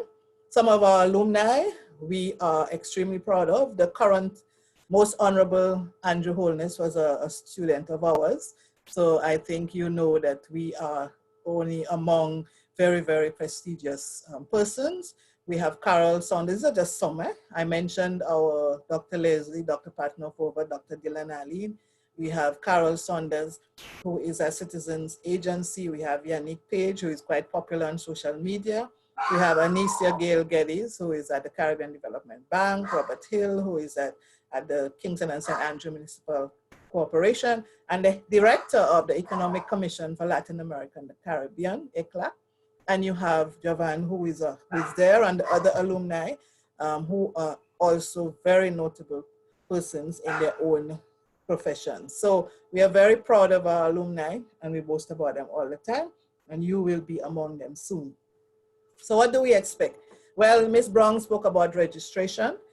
We need you to register. If you are registering now and you see something that says need approval, it's because we have recognized that there are some persons from other departments who may be trying to register, and we don't want our quota to be filled before our students at SALISES get registered. So if you're having any difficulty and you see approval, this is something that we just thought about recently, knowing that some of our courses are very popular. We decided to put this on so that we don't have classes filled with non-SALISES students, and then we have to override and allow you in. So please just send us a note if you're having any difficulty, and then we will do what is necessary. We also have to, you also have to pay your fees.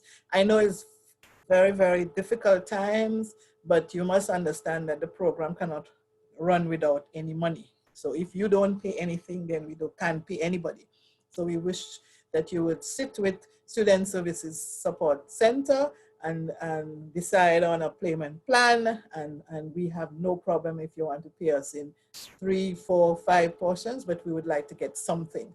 You will find that if you don't pay, you will not be able to access your courses on OURVLE, which is or cross-campus Moodle, which is where your courses are. So in a way, you have to pay something so that you are able, somebody's trying to come in, so that you're able to get access to your courses. So do not leave your tuition fees for the last, and always check your status, because you don't want, when you're ready to do your exam, you find that there is something that you didn't completely pay, and you're barred from from submitting your exams, especially since everything is online in these COVID times. You have to attend class. If you don't attend class, there are synchronous classes, and I'm hoping that all our lecturers will meet with you at least 3 times. I would say the beginning, the middle, and the end, just to kind of give you some feeling of presence and that we are there to support you.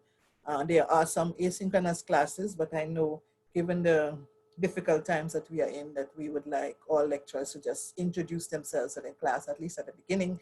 If you're all asynchronous, then in the middle you come back, and in the end you just come back again to before the exam, so that they don't feel completely lost. But we ask you to be active. You're going to get different styles of lecturers. Somebody like me might want to meet with you 6, 7 times. It doesn't mean that everybody can, and there are other, and so just deal with the lecturer that you have in your course. And if you have any difficulties, you need a lecturer, please just send a note and say, I need to speak with you, okay? But be active. Do not log on Monday and don't log on until 5 weeks later and then complain that you don't understand what is going on. And Charmaine will tell you more about online learning, but certainly you have to engage with the material, meet the deadlines for assignments, seek out your lecturers, tutors, administrative staff, integrity, do your own work, and express your concerns as soon as possible. I don't want to hear it from somebody, you know, these people at SALISES are something else, you know, I can't do this, I can't do that. Come to us. You will find that our administrative staff are very helpful, they're very supportive, our lecturers are very accessible, so do not complain to yourselves or complain by yourself. Come to us and let us know, and we will improve whatever it is that is troubling you. Okay, so I'm just, so the full-time versus part-time is a very serious thing that we have come across. Some students are working full-time and want to study full-time. It is against the regulation. And in fact, our experience is that it is a recipe for disaster. Most people who do that do not pass the program because the program is very intensive. You cannot manage if you're working full-time and studying full-time. So if you are doing that, no, it is illegal and you should change your status as soon as possible, because you are not helping yourself to say, oh, I want to finish in the year and therefore I'm going to do everything and work full-time and study part-time. It does not work well. So you're supposed to only have 12 hours per week, and therefore try your best. Think about it carefully, and if you know you are doing that, change as soon as possible, please. So we commit to providing you excellent support, facilitating high quality intellectual discussion and engagement. We have some very talented lecturers. We haven't heard from all of them. They're mostly the SALISES person spoke, but you have others online, and I hope they introduce themselves before the end. And we commit to submitting grades on time. We commit to being accessible. We commit to listening to your concerns, and we commit to improving what we do based on your recommendations. And as I said, I want you to come to us as soon as possible. So you have some coordinators who will provide extra support. So Dr. Pat Northover, I think you heard from everybody, is in charge of economic development policy. Dr. Natalie Dedridge-Jones is a coordinator for governance and public policy. Dr. Latoya Lazarus, coordinator of social development policy. Dr. Hamid Ghani, the general concentration, and I myself, because I'm very keen on the success of the program, I will be ensuring to give an overall supervision on what's going on. So those persons will get in touch with you individually, and you will be able to get to know more about them. They'll be monitoring you and ensuring that everything is going well. Now, on the administrative side, you have heard a lot from Miss Mighty. I hope she shows her face later today, because another thing is that I noticed many of you are not showing your faces. I hope when you have class, you will show your face and that you will let us have a more interactive session. I guess we were not prepared, dressed properly or otherwise to be able to present yourselves, but let us prepare for our online classes so that we can have a more interactive, even if you show your face at the beginning and then because of bandwidth problems, you come off, but let us see you. So we have Yanor Johnson-Cook, who is going to help with the economic and general concentrations, and Justice is going to help with governance and social policy. And of course, all other members of staff who are online are here to help you. So please come to us.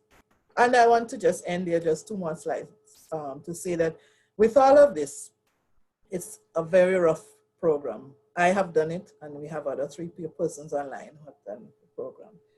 Please, I beg of you, take care of yourself. Exercise, look for stress management techniques, look for social activities with your friends, call your friends, have somebody that you can call and complain about us. Maybe something that we just can't change, but you want to say something, but get communication, get social strength. And spiritual, I don't know, whatever greater being you worship, or however you find your spiritual and sacred space, please take care of yourself, because we want you to be healthy at the end of the program. We are here to help you, but you also have to help yourself. Okay, so let me see. Yes, so together, I just want to say that together we will succeed. We are here to help you. Please come to us. Please believe that this is a team. I always tell the staff that we're working as a team, and you are part of our team. You're part of our family. So welcome, congratulations, and thank you very much for coming and choosing SALISES as for your choice of study. Thank you. Thank you very much, Professor Aldry Henry Lee. We're going to go on now to a discussion on financing your program. And to make that presentation, we'll have Deandra Robinson from the Student Administrative Services section.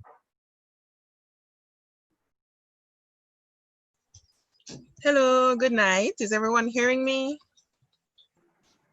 Yes, go ahead. Yes, we are. Okay, beautiful. I would like to share my screen. So if you would just give me some time to do that, 1 minute.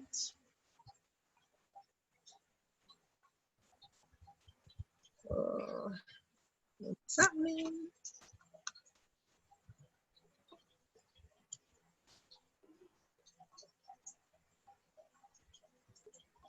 All right, so are you guys seeing my screen?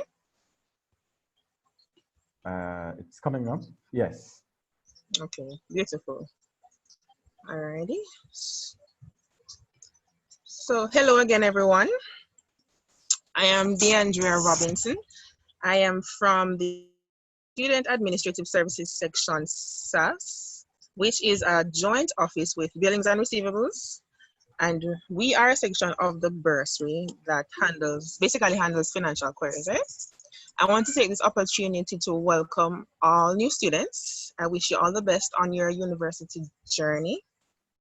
And I know you guys are gonna do great. I've listened to everybody, so I know we have some bright students with us and you all will do well. All right, so at SAS, so firstly, I want to take this opportunity to make a distinction between the Student Administration System, SAS, which is the online system that you guys use to, whether it's to register, to view your transcripts, to view your records, to view your grades, stuff like that, which is a separate, so that's a system, and we are separate in terms of we are a physical space, we are an office of the bursary, and we handle student financial queries. So I just want to make that distinction because we've had situations in the past where students actually come to us in regards to stuff that they do on SAS that we're not able to assist them with. So I just want to make that distinction that we're a section of the bursary and we handle financial queries, all right?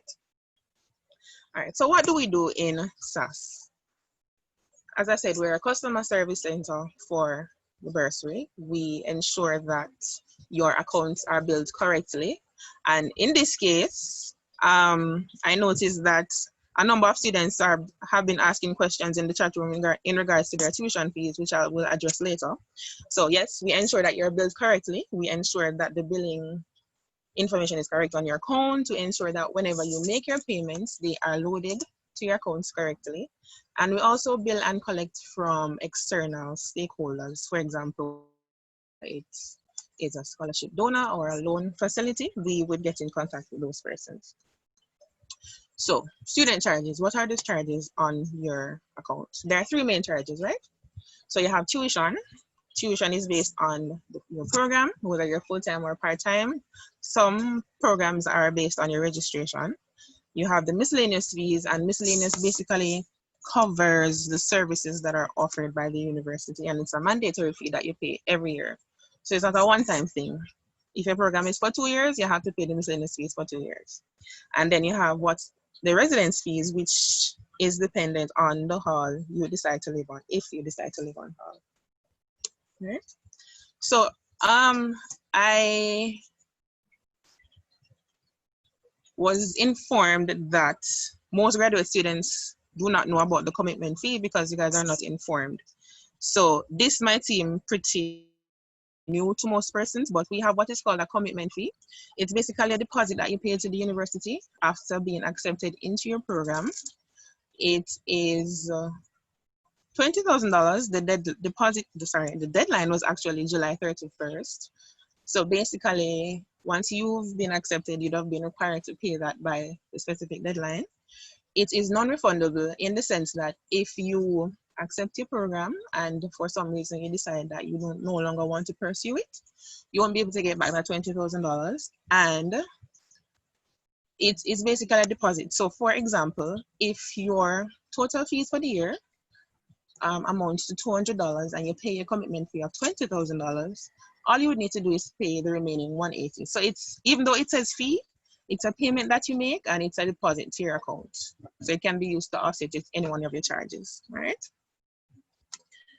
All right, so how do you find your fees? So it's pretty simple. You just open any search engine, whether it is Google, Firefox, Internet Explorer.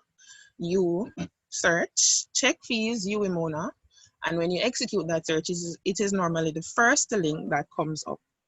When you click that link, you will see a page looking like the one on your screen. So the first or the top 4 links gives you all the fees, whether it is, so you have the fees for undergraduate, for graduate, for hall, and for miscellaneous. So you can choose whichever one of the links that you would like to see, and it will display the fees for that specific one. You can also make payments online. You can also, well, you guys are already students, but you could have applied using that webpage, and you can also register for courses there as well. So that's how you'd find your fees. What I should note as well is when you click the miscellaneous fee link, it will not indicate your full fees for some reason. I don't know why it's not stated, but graduate students pay an extra $20. So that is not listed on the miscellaneous fee sheet, but you will see that an extra $20 is charged to your account because there's a extra $20 for graduate students, all right? All right, so I'm taking this opportunity now to introduce to you guys our online system. It is called the Bursary Online Student System. This is what we use here at SAS. Go to Google, Internet Explorer, Firefox, Google UWI Bus. It is normally the first thing that comes up. You log in using your ID number as your username and your password. Normally, by default, it is the year, month, and date. Sometimes you guys end up changing it, but whatever you use to log into SAS, it's the same information that you would use to log into BUS. All right, so what are the services that we offer via BUS? You can view a statement of accounts. You can apply for a tuition installment plan, a residence installment plan. I will touch on that later on in the presentation. You can do a housing allocation, a tuition allocation. You can apply for a tuition letter. A tuition letter basically states what your fees are for the specific academic year. If it is that you overpay to the university, you can apply for a refund. So your statement will show your charges, your payments, your balance, all of that. So you can apply for a statement to show a synopsis of what your account looks like. And there's also the proxy authorization form. The proxy authorization form is very important to us because we have a confidentiality agreement with our students specifically. So if it is that you intend for anybody to act on your behalf, whether it is to get financial information on account, to collect a financial letter on your behalf, any kind of transaction, financial transaction that you'd like a third party to do on your behalf, that person has to be authorized by you. How do you do that? You log into BOSS, you select the proxy authorization form, and you submit that person's information. Once that is there, we have no problem to give out the letter or to give the financial advice once it is that you have that information there in our system. So guys, if you have any intention of, you know, sometimes you may not be able to come into the office even though walk-ins are limited, or you want somebody to do any kind of transaction on your behalf, just please ensure that that information has been submitted in our bursary online student system. All right, so payment deadlines. The deadline for semester 1 has already passed, and that was the 1st of September 2020. And deadline for semester 2 is January 18, 2021. So there are 3 ways or 3 options of making payments, right? So you can pay your fees for the year in full, meaning you pay semester 1 and you pay semester 2, and you can do that. You would have done that by the semester 1 deadline. The other option, so that's option 1. The other option is paying on a semester basis. So you pay all of semester 1 by the semester 1 deadline. You pay all of semester 2 by the semester 2 deadline, and you're good. That's option 2. Now, option 3 is basically you're not able to do 1 or 2. And so what we offer to you is this beautiful thing called the payment plan or the installment plan. Now, what does the installment plan do? You're not able to pay fees in full by the specified deadline. What this does is it allows you to pay your semester's fee on a monthly basis. Isn't that beautiful? Right. So I know most of us here were graduate students, so we work, right? So not everybody is able to pay on a specific date, and we get paid on a monthly basis, right? So I think this payment plan or this installment plan would be a beautiful thing for you guys to look into to help finance your fees on a semester basis. So how do you get qualified for the payment plan? So I see where a number of persons were explaining about registration earlier. So the first thing to do is to ensure that you are registered. You go on your student administration system and you add your courses. Upon adding your courses, you're supposed to see a tuition and a miscellaneous charge on your account, right? Once those are there, you pay 25% of what the tuition is for the semester, and you pay your miscellaneous fees in full. So that's 3 things. You register, you pay the 25% of the tuition, and you pay your miscellaneous fees. Once you do those 3 things, you are in, basically. All you have to do then is to just go on the bursary online student system that I introduced to you earlier and submit your request for the installment plan. Isn't that easy? So the deadline for that is actually the 18th of September, guys. So I am advising that you take the opportunity to make your application for the installment plan. All right, so let me go further into explaining what this installment plan is. So for example, your fee for the semester is $200. I don't know why I like using, all right, let's use $100, right? So you pay the first 25% to qualify in the first month or in August or September, right? What would mean, what that is, so that would have been $25. What is left now to be paid is $75. What it means is installment plan will be calculated on the balance that is left. So that $75 that you have left, you get to pay that over 3 months. So you paid $25 in September, $25 in October, and the last $25 will be paid in November. So it's a full tuition that you have for the semester that we will give you the installment plan, no additional fees, and we give you that to pay over 3 months. And please note that the installment plan is done on a semester basis. So if you do one for semester 1, when you register again for semester 2, you'd have to pay the 25% again for semester 2 and do another one, submit another request for the installment plan in semester 2. So it's done on a semester basis. All right, so payment outlets. So we have a number of authorized places that we allow to collect payments on our behalf. We have the cashiers, and we have one here. We have one in our Kingston office. We have one in our West JC office. So if it is that we have students that are living in that part of the island, you can always visit the office there to make your payments. If you opt to use the West JC campus, They are only accepting debit or credit cards and a manager's check. Deandra? Yes. These are for Jamaican students, those who are here, right? The payment. No, man, there are options for international students as well. So, all right, so let me specify. So for Jamaican students, you can use the cashiers that I just mentioned earlier. Island-wide, you can go to NTB, JN, Western Union, Edicom, Paymaster, Bill Express, any one of the branches island-wide. All you have to do is give them your student ID number, your name, and tell them that you're paying fees to UE Mona, right? For our international students, we have the online payment that is done through our UE e-commerce system that I would have showed you on the check fees link earlier. So you can use that, and that is instantaneous. That goes on your account same time. Also have the option of paying via wire transfer. So those would be the two options for international students, online and wire transfer. The wire transfer information can be obtained by contacting our office, and we'll send that document to you with the information, right? So these are the outlets that are authorized to collect on behalf of the university. So please ensure that you, I don't know if you can take a picture or a screenshot of this page. Nowhere else is authorized. Guys, we have had cases of fraud in the past where persons just give you a scheme and tell you that they can pay fees on behalf of you to UE, and it's actually a scam. So please ensure that you use these payment outlets that are presented on your screen.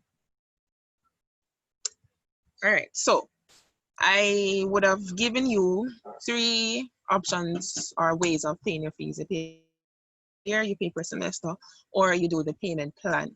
It is very important that if you're not going to pay on a semester basis by that semester 1 deadline, the only other option, if you're not going to do that, is doing the installment plan.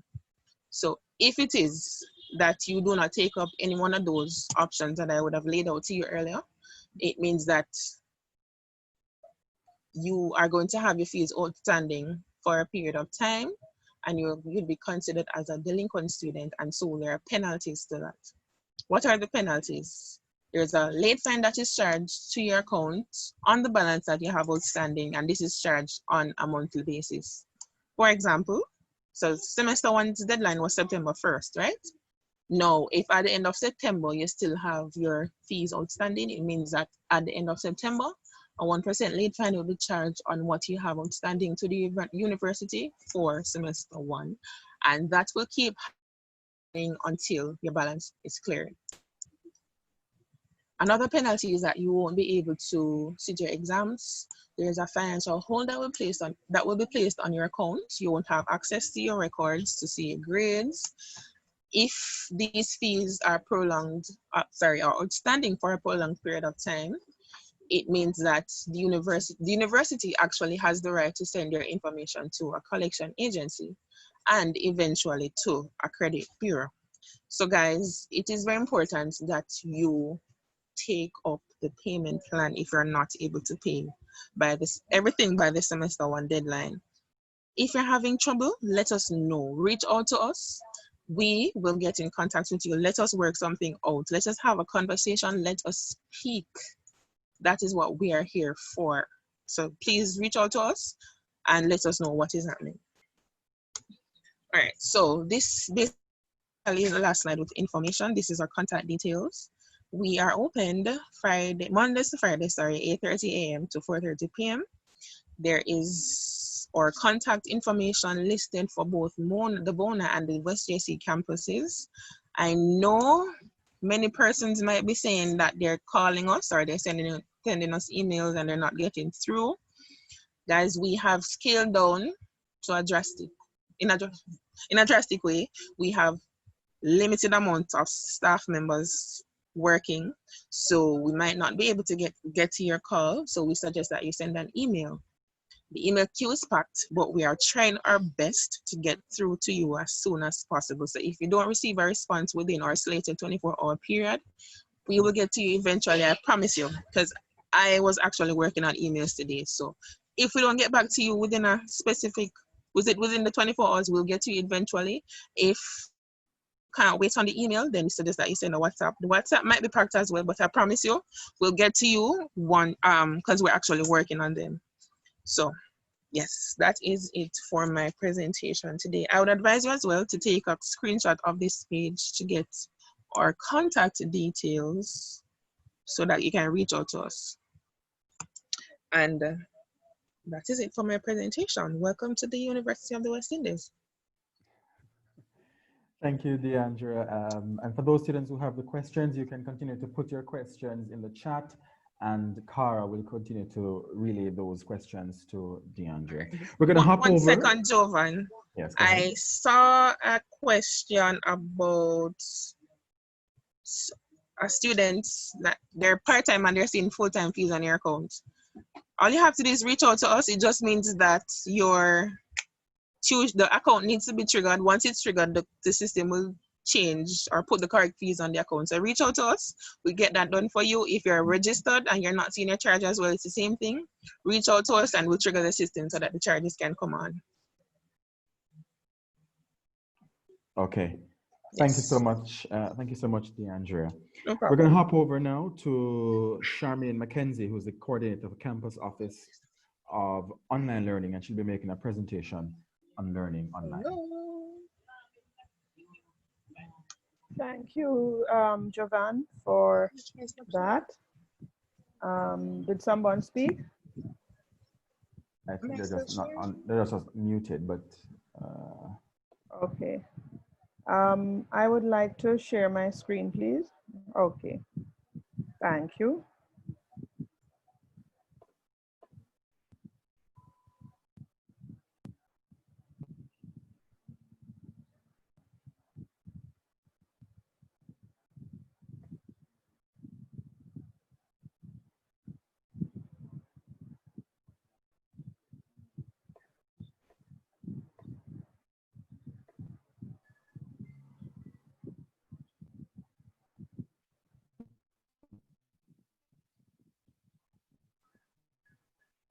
Thank you. Can you see my screen?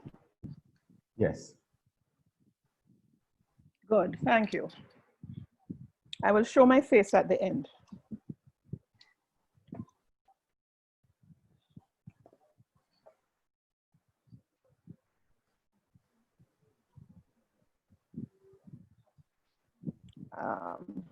Good. So, good evening, students and colleague teachers.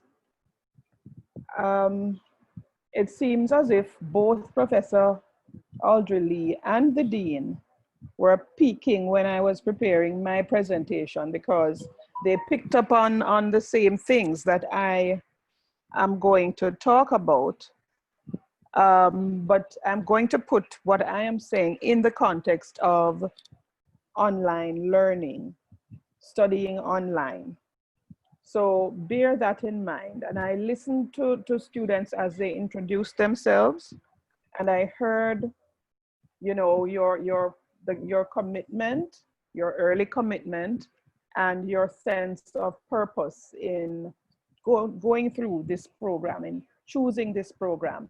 I heard the student from St. Kitts talk about what she wanted to do in her country, what she wanted to be able to contribute to, and so on. So you have students from, we have students from not only Jamaica, but from other countries across the Caribbean. And as Professor Ghani said, also your lecturers come from right across the UWI, not only people who are teaching in Jamaica. So that's a very good mix, and that's one of the advantages and a benefit of studying online in this way, because it means that you'll be able to experience through what your colleagues say, what others in the Caribbean experience. And that is certainly a good thing to happen for us as a region. So are you, each one, based on what you already said, each person has different roles that they're experiencing, going through right now.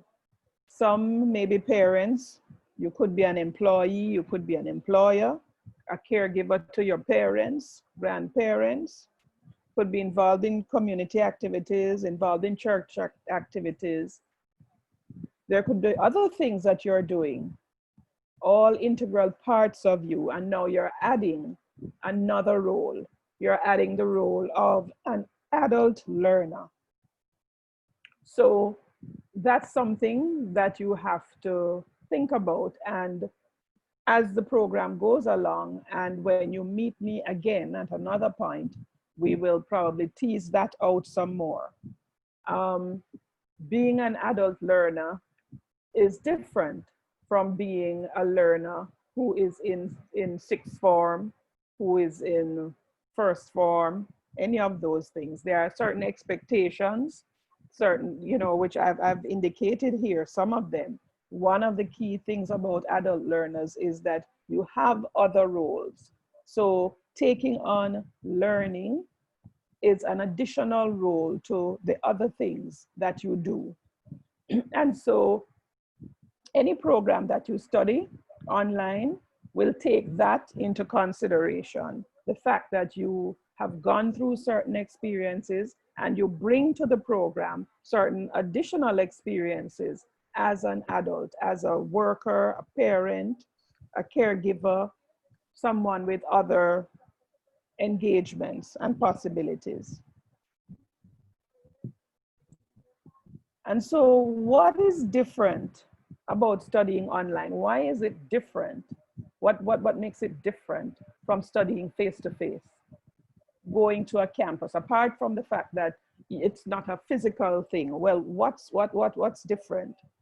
The key difference, a very first and key difference, is that you, the learner, and the teacher are separated in time and space, right? You are in one place and your learner is in a different place, and that's physically. And you're also in a different, you're also all, but you're all in a virtual space. That's where you come together, in a virtual space. And in studying online, technology plays a much greater role than it does when you are studying face-to-face. It's a much greater role. It's a very significant role, but it is not the main thing. It is the servant. The pedagogy, which is all about the teaching and the learning, the pedagogy is still the most significant thing. So the technology must serve that, right? So it's not all about the bells and whistles, although they are important, right? The bells and whistles of this tool and that tool and social media and so on. They are important, but they serve a purpose. The purpose is connected to teaching and to your learning. And studying online requires that you become comfortable with navigating the internet and the learning management system.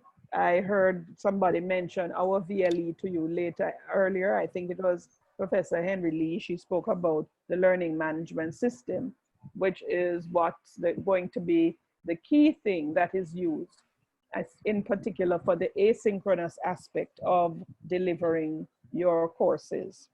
So you have to, if you are not already familiar and conversant with, you know, surfing the internet, looking up things on the internet, uploading pictures, uploading files and documents and so on, you'll find that you have to become conversant with that. By the time you get to the end of semester one, if you are not comfortable with it at this point, with those things at this point, by the time you get to the end of semester one, you will not recognize yourself. It would be like a second skin to you.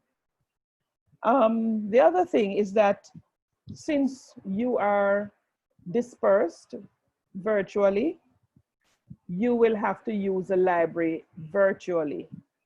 There is no coming to campus and hopping into the library for a student in St. Kitts, for example. So you have to learn to search for things virtually and to do your research and to do anything else, you know, search for videos or the all kinds of resources. You will use the library virtually. And that is important. And I see that the library staff is here for that. The other key thing to point out is that when you're studying online, the classroom is always open. There's no door that is going to be shut and locked in the evening and the windows closed and the light turned off. Your classroom is the virtual learning management system. In this case, our VLE, that's your classroom. And you go into that classroom whenever you please, as long as you are registered. That is the only thing that would lock you out of that classroom if you are not registered. Because once you register and so on, you have your ID number, you come up with your password and so on, and you can get into your classroom. You can be in there at midnight by yourself if you like, or you can be in there at 6 in the morning, 5 in the morning. The door is always open for you to go in, look at the resources, use the resources as you like. Respond to discussions, post questions, whatever it is that you like. So your classroom is always open.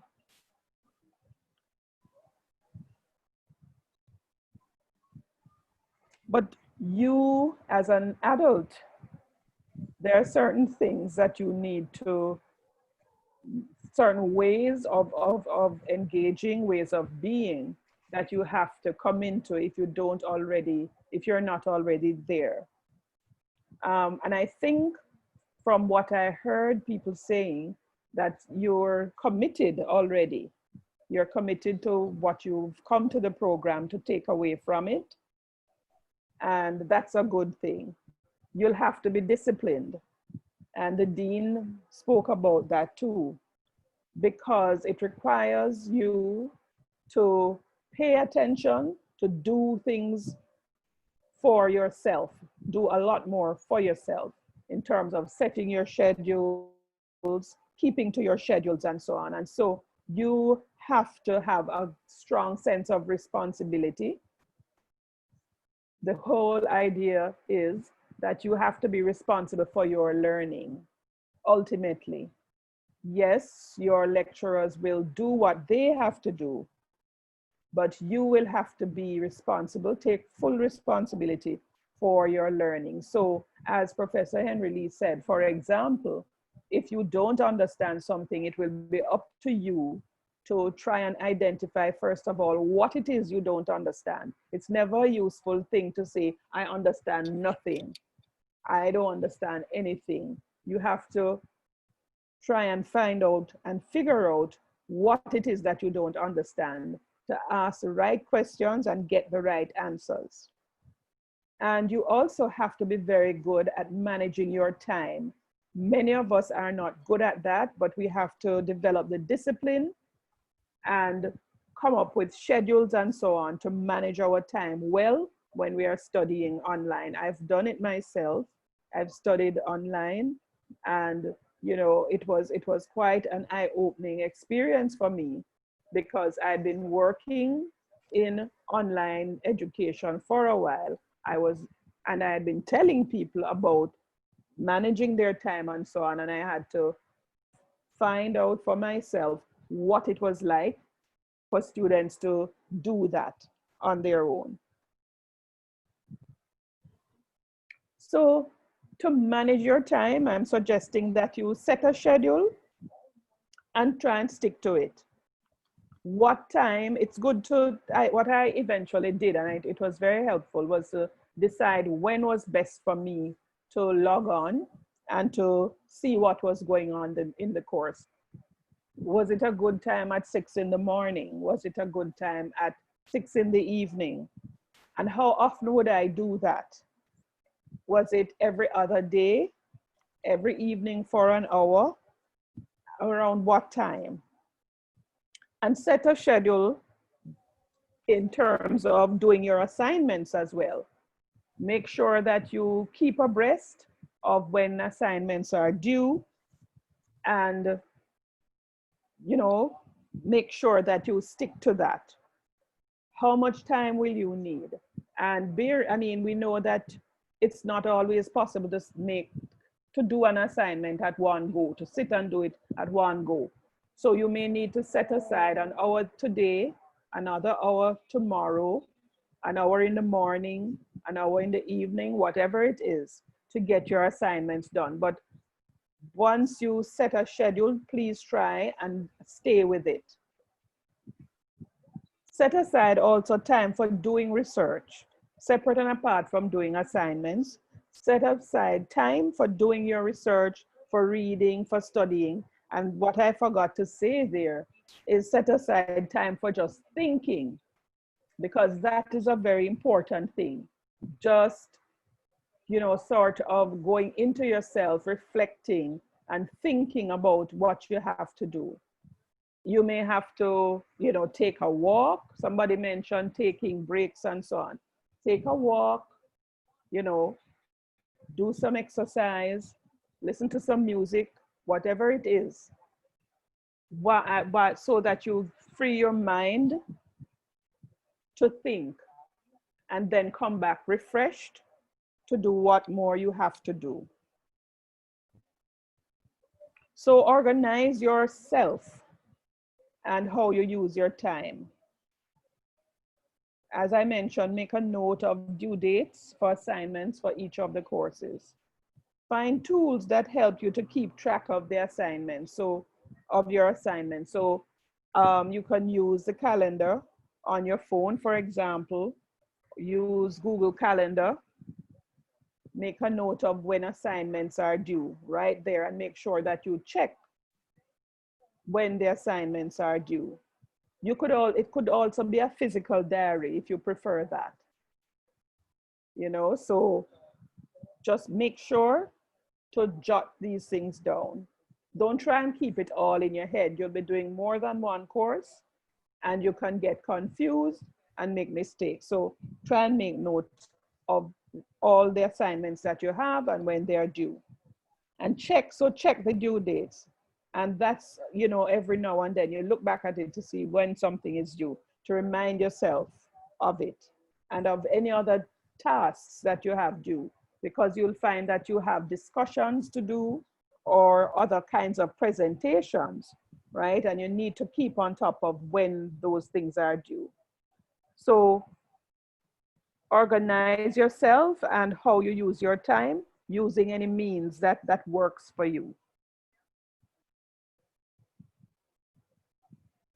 And there's quite a lot of literature nowadays about study spaces for students, because that's as has been recognized as an important thing, especially for students who are studying online, because you're working by yourself much of the time.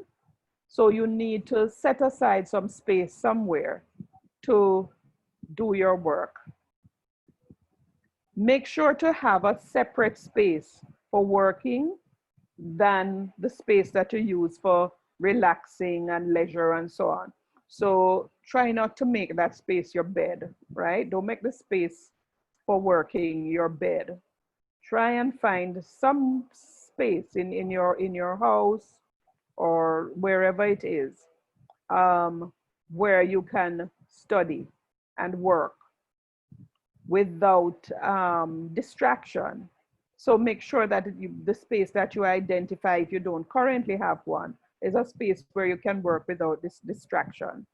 And make sure that you can, it's a place where you can put your computer and your other tools there, right? All of this signals that you mean business. And Professor Audrey Lee mentioned this also, and so did the Dean, right? The importance of communicating. Make use of the lecturer's consultation or office hours, please. Ask the lecturers, or see what the consultation times are, and if you have questions or queries and so on, make use of that time to seek your clarifications. That would be a sort of synchronous thing. You could also, if it's not something that's urgent, you could leave a message in the help or question forum in the learning management system. So that is also a possibility. And try not to wait until the last minute to ask questions and to get help, right? So this speaks to how you prepare to do assignments and any other tasks that you have. Don't let it be that the assignment is due in 2 days' time, and 2 days before, you are panicking because you realize that you don't understand a particular aspect of it that is key to how you would be doing it. So try not to be the last minute guy or girl. And again, you have different roles, right? As a parent for some, as a caregiver, whatever it is, they all have different roles. If you're studying, it's good to get the other people who are significant to you, to get them on board with you so that they understand what you're doing and can support you and give you that emotional support that you will need to pursue your studies, right? And also collaborate and socialize, I would say. Work outside of group tasks that you will have for your courses. I would say form virtual groups, whether it's WhatsApp groups with classmates, or those who you feel sort of a kindred spirit to in the course, or in your courses. Form virtual study groups if you like, to bounce ideas off one another without, of course, as Professor Henry Lee said, plagiarizing or taking other people's ideas and not giving credit. So form those kinds of alliances, which can only help to build up each and every one and build up the whole group. And these groups don't have to be bound by geography. So not because you're in Jamaica does it mean that you have to form a group with other Jamaicans. No, not at all. In fact, the groups are enriched by the experiences of people from other countries. So think about things in those ways. And find time to relax in the midst of all of this, in whatever way you relax. And use social media tools, the ones that you like or you prefer, to communicate with your peers, whether it be WhatsApp, Google Meet, or whatever it is. So make sure that that you use those tools that you have available in this day and age, and in this kind of environment in which we are operating. That is what I have to say to you this evening, except to add that when you get into your courses next week, you will see in each course a student charter. That is going to be the agreement, the kind of contract that the SALISES has with you as a student. That charter outlines what you can expect of your lecturers and what they will expect of you in terms of communication times, the kind of the quality of work that you do, and so on, right? So you will see that document, and we encourage you to have a look at it, read it, and bear it in mind, and try and live by what is stated there, and the lecturers will try and live by what's stated there also. I thank you, and I wish you all the best, and I'm sure I will see you again very, very soon in another session. Thank you very much, Ms. Mackenzie. Now we want to get out of here by 8:30 Jamaica time, so I'm going to encroach on the upcoming presenters. If you could contain the presentation within 5 minutes. You, of course, may share the entire presentation to the group through the SALISES main office with Cara Harris. We now have Mrs. Nadine Newman, the Senior Librarian at SALISES. Good night, everyone. I am going to share my screen. You're hearing me properly? Yes, we're hearing you, Mrs. Newman.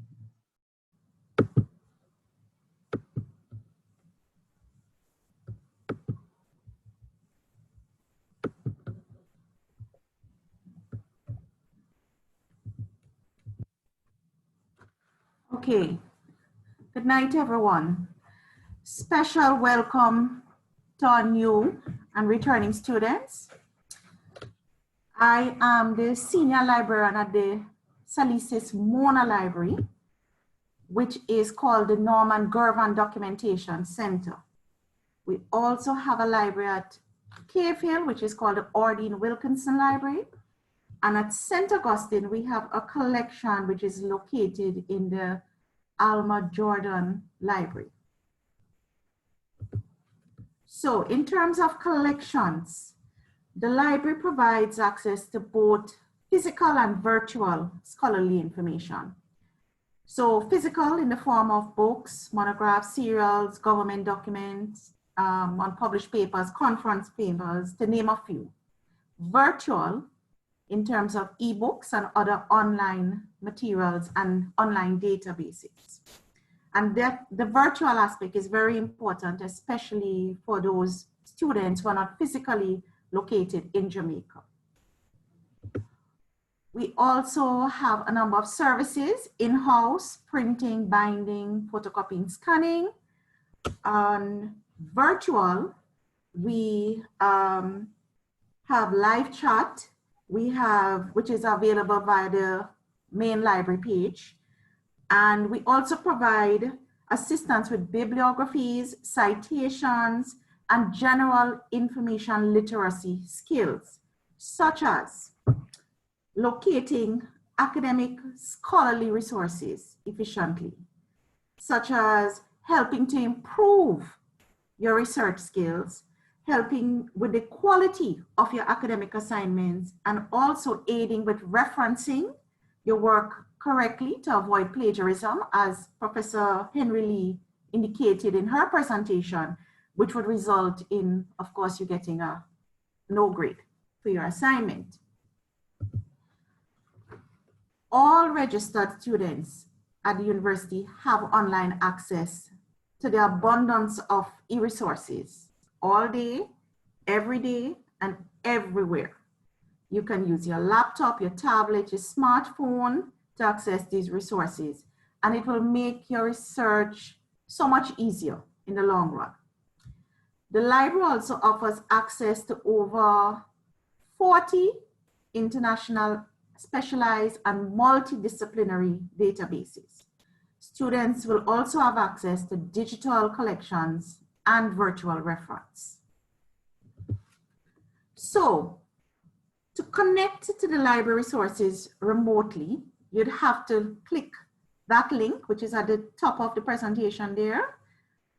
And that will use that link on the university's main page. Then you'll click on libraries where the arrow is pointing, and that will take you to the main library page, the Mona library page, where in that box which says UE link, it will let you search your library databases, the ebooks, images, and everything all at once. It searches everything all at once. It tells you whether the format of the information, whether it's print, whether it's electronic, and it provides a gateway to the other 40 online databases that provides reliable current information that will help you to support your research. Also, if you look where that drop-down menu is, you'll see electronic databases. That's very important because you're going to have to go to those electronic databases. Here, I've clicked on the link and it takes you to this page. And from this, you will find numerous pages where you can search the electronic databases. The most popular databases by students are the Academic Search, Ultimate, and ProQuest, and also EBSCO to some extent. These are multidisciplinary databases with interfaces that provide students with many features for doing your research. All right, so to access our databases remotely, students must log in with the same username and password provided by UE. Those credentials that Beatrice Brown spoke about, they were given to you from your registration. That's what you're going to use to log in onto UE link, which will allow you to search the university databases. So the library allows you multiple options for you to access research help, such as videos if you go to the library main page. And also you can contact us. There's live chat via the UE Mona main page. You can send us an email at this email address. You can also call if you're in Jamaica. Also, you can probably go through the coordinator, Miss Mighty, or you can contact me at my email address.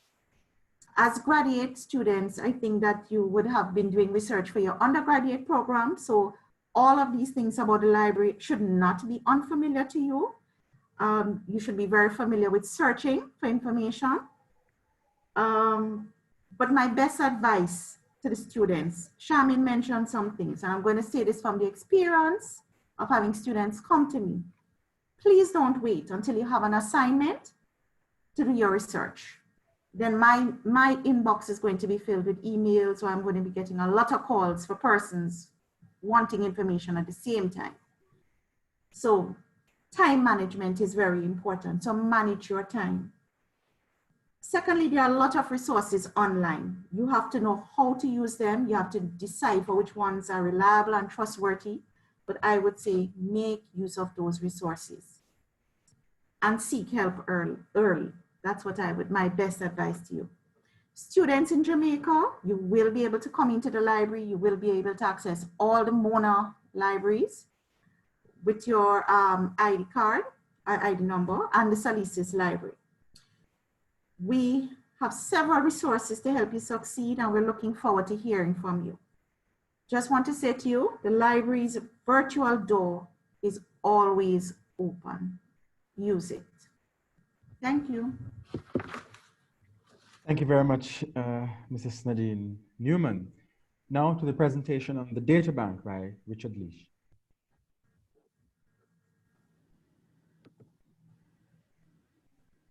Good night, everyone. I'm just going to share my screen.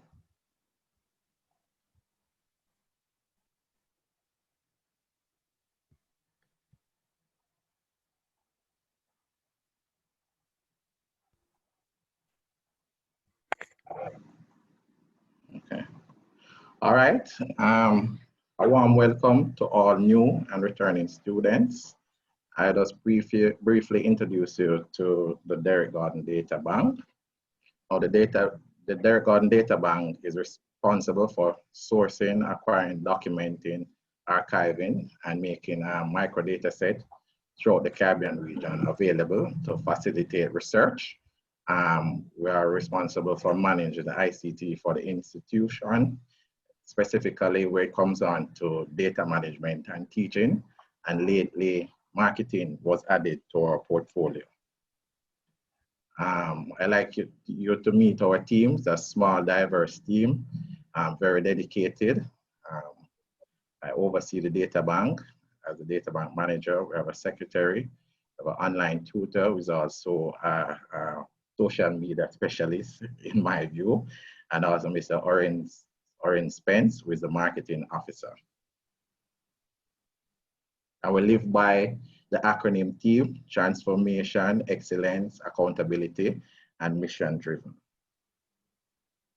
Now, some of the data sets that are currently in our repository for Jamaica, you should really make note, because these data sets will facilitate your research, especially when you're doing your final paper or some research paper for class. This can enhance your research. And given that we're in a COVID era, where doing interviews and so on face-to-face may be impeded, you may need to utilize available microdata set.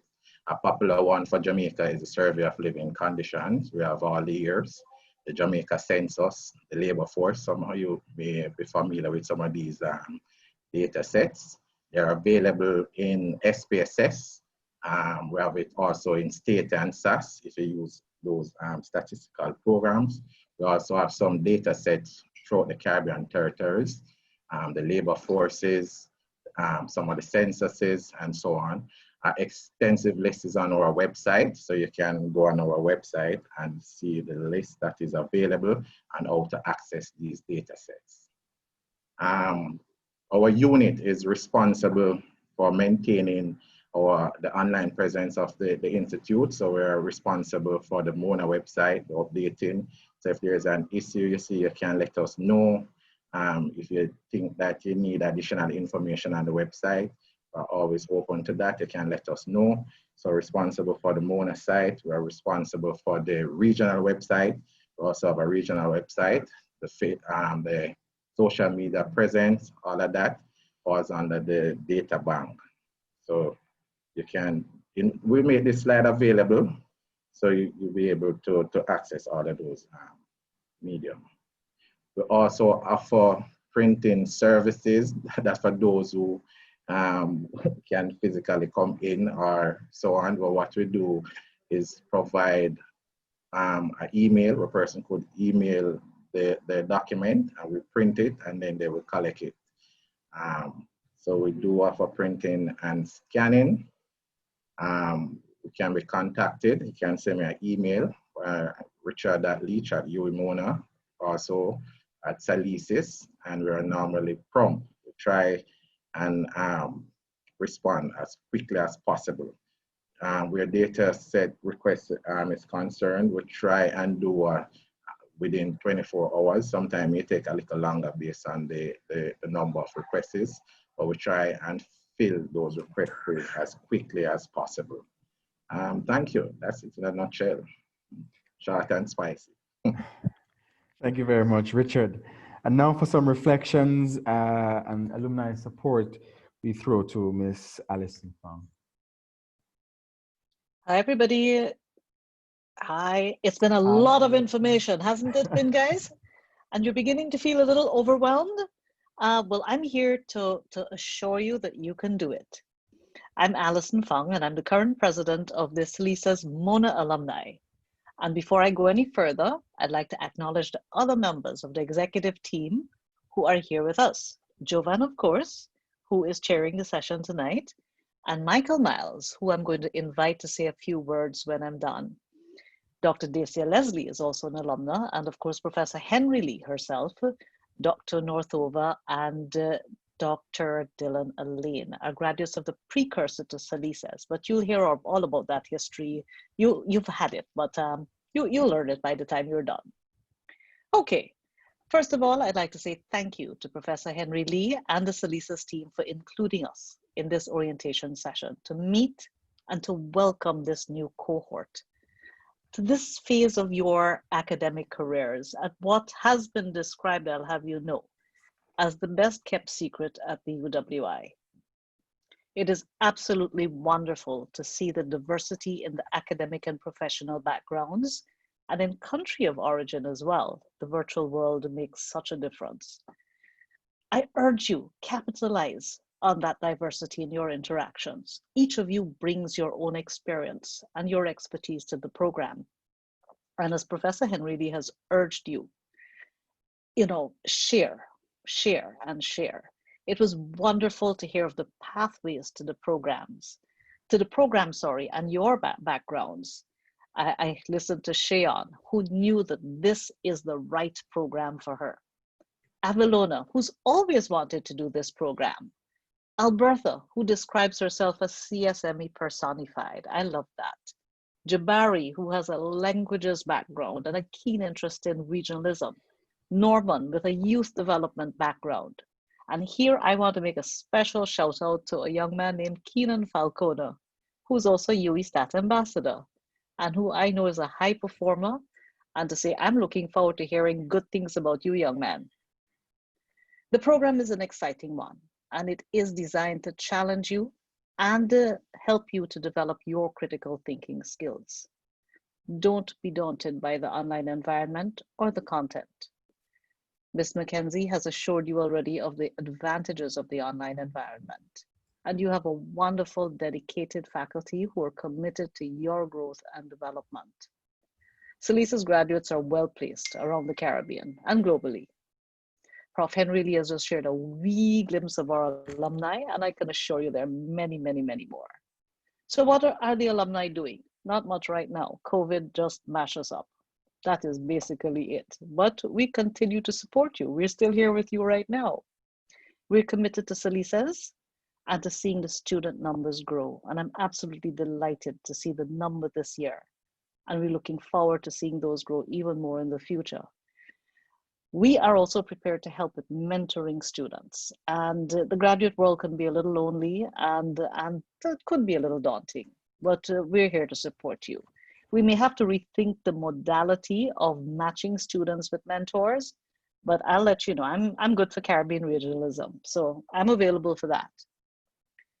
My advice, form groups, as Ms. Mackenzie has advised. Online makes it so much easier. The virtual world makes globe-trotting and sharing possible.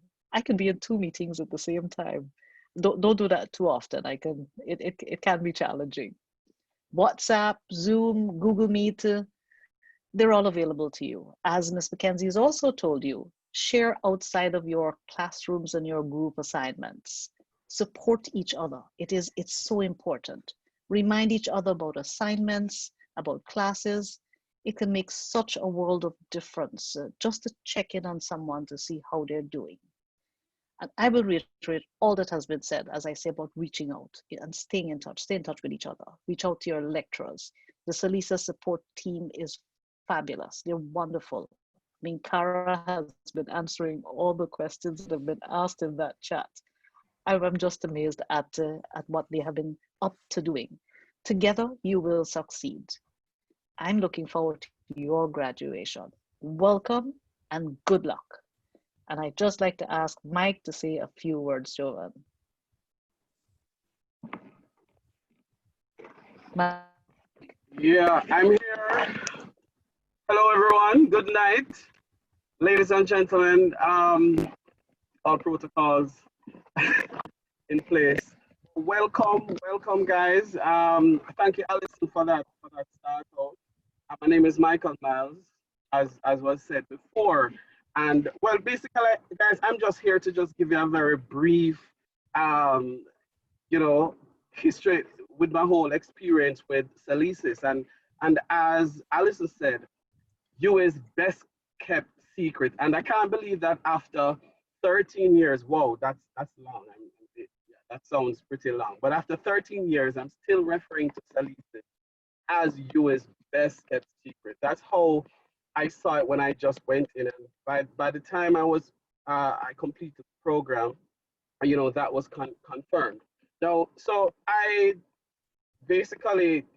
started in 2006, and my concentration was in governance and public policy, of course. Now, there are some key things, memories for me that will always last when we look at the fact that the quality of the discussions that we would have in each session, it's like it was a cream of the crop that was coming to SALISES. We were all there as students, and we were sharing different backgrounds and the quality of information that you were getting. I was saying to myself, but this is networking, and these are people who are decision makers. They are going to be the movers and shakers, and because of that, several of us have maintained, good friendship throughout the Caribbean, of course. We have some good friends, myself, like Paco, who is in Belize. I learned a lot about Belize from him. What was also very interesting is because I studied political science, public sector management, international relations from my in undergrad. And when I realized that I was now basically brushing shoulders and being exposed and taught by many of these scholars that I used to read their material in undergrad, and I'm now seeing them in front of me teaching, that for me also was very humbling, and was a very humbling experience. I remember people like Professor Neville Duncan. I mean, that professor, he was like a walking encyclopedia, could basically talk about any topic any day. That was him. I remember Philip Osai. We had quite a few laughs with Dr. Osai and several others. So the experience was great. And I know Dr. Professor Henry Lee and spoke about the seriousness of the program. Yes, guys, very serious program. You have to keep focused. There are a lot of talk about time management, self-management. You have to manage your time. I used to party back in the days, and I'm into motorsports. I had to give up all of that, all my weekends, my holidays to actually put the work in. And I must say, it paid off in the end. I mean, not bragging or anything, not tooting my horn, but at the end of the day, I graduated, receiving the award for most outstanding student that year in 2007 for governance and public policy. So all of you can do it. Just keep your eyes on the prize. Focus on that central motivational factor that comes from within, that factor that made you decide why you wanted to do this in the first place. When it gets difficult, when it just seems crazy, like, you're not going to finish your assignments, or you can't start an assignment that you need to start, just go back to that central motivational factor. You can do it. I did it. Andrew Holness did it, and many others, as you've heard. Allison did it. Right here, Jovan. Welcome again, guys. Pick up yourself. It's good to have you. Thank you very much. Okay, thank you, Michael. And that's it, Allison? That's it. Okay, great. So just before the closing remarks, I want to have the three quick fire questions for the book voucher at the UWI bookstore. And these are from the presentations that would have been made. The first question, now, you cannot win more than once. And all you have to do is the first person to send into the chat the correct response. So the first questions, I'll ask them in train. In what year did Sir Arthur Lewis win the Nobel Prize for Economics? That's the first one. The second one, what's the name of the data bank that is located at the UWI Mona campus, SALISES? And the third question is, what's the name of the dean of the Faculty of Social Sciences? So those are the three questions. I see somebody already sending in 2 responses. You can only win once. And now to Dr. Don Marshall for closing remarks. Just a minute, Jovan, sorry to interrupt, but I know there were some people online who never got, I know it's running late, people and we promised you to get you out of here a long time ago, but I think it would be remiss of us if we didn't allow those who were online and to just say their name, and then we can, and if there's any burning questions, then we can ask, because I don't want people to feel that it was just a one-way way of giving information and you didn't get a chance. So anybody who wants to introduce himself or herself, please, who has not done so, quickly.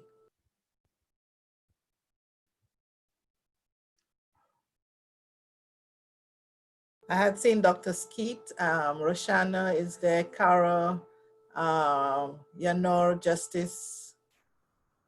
Can you all just go quickly? People are shy tonight, I don't know why. Hi everyone, I'm Yanor Johnson Pope, and I'm a tutor for the Economic Development and General Concentration.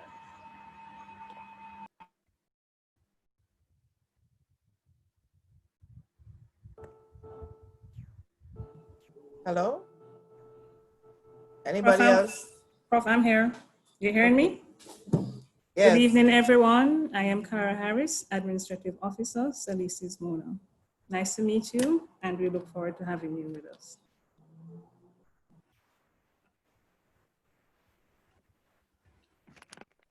Good evening, everyone.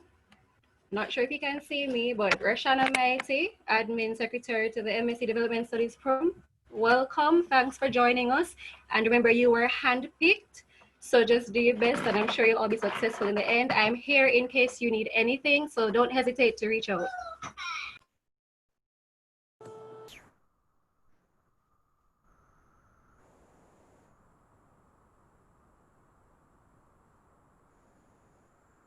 Elton has his hands raised. Elton? Hi, good evening, everyone. I am Elton Bullers, an applied economist with a passion for development, specifically youth and sports. I will be delivering a SLE 6-110, Development Cooperation and Aid Effectiveness. I welcome you all to the program, and I look forward to your engagement. Thank you. Right. Dr. Ghani. Yes, thank you. Thank you very much, Mr. Chairman. I'm just going back in to introduce myself as one of the lecturers in the program because I gave opening remarks, but I am the lecturer for SALI 6081 Caribbean Politics. And we look forward to the students who will join us in that. We look at models of democracy, systems of government, Caribbean political thought, and a variety of other issues. So welcome to all the students, and I hope to see some of you in my class. Thank you.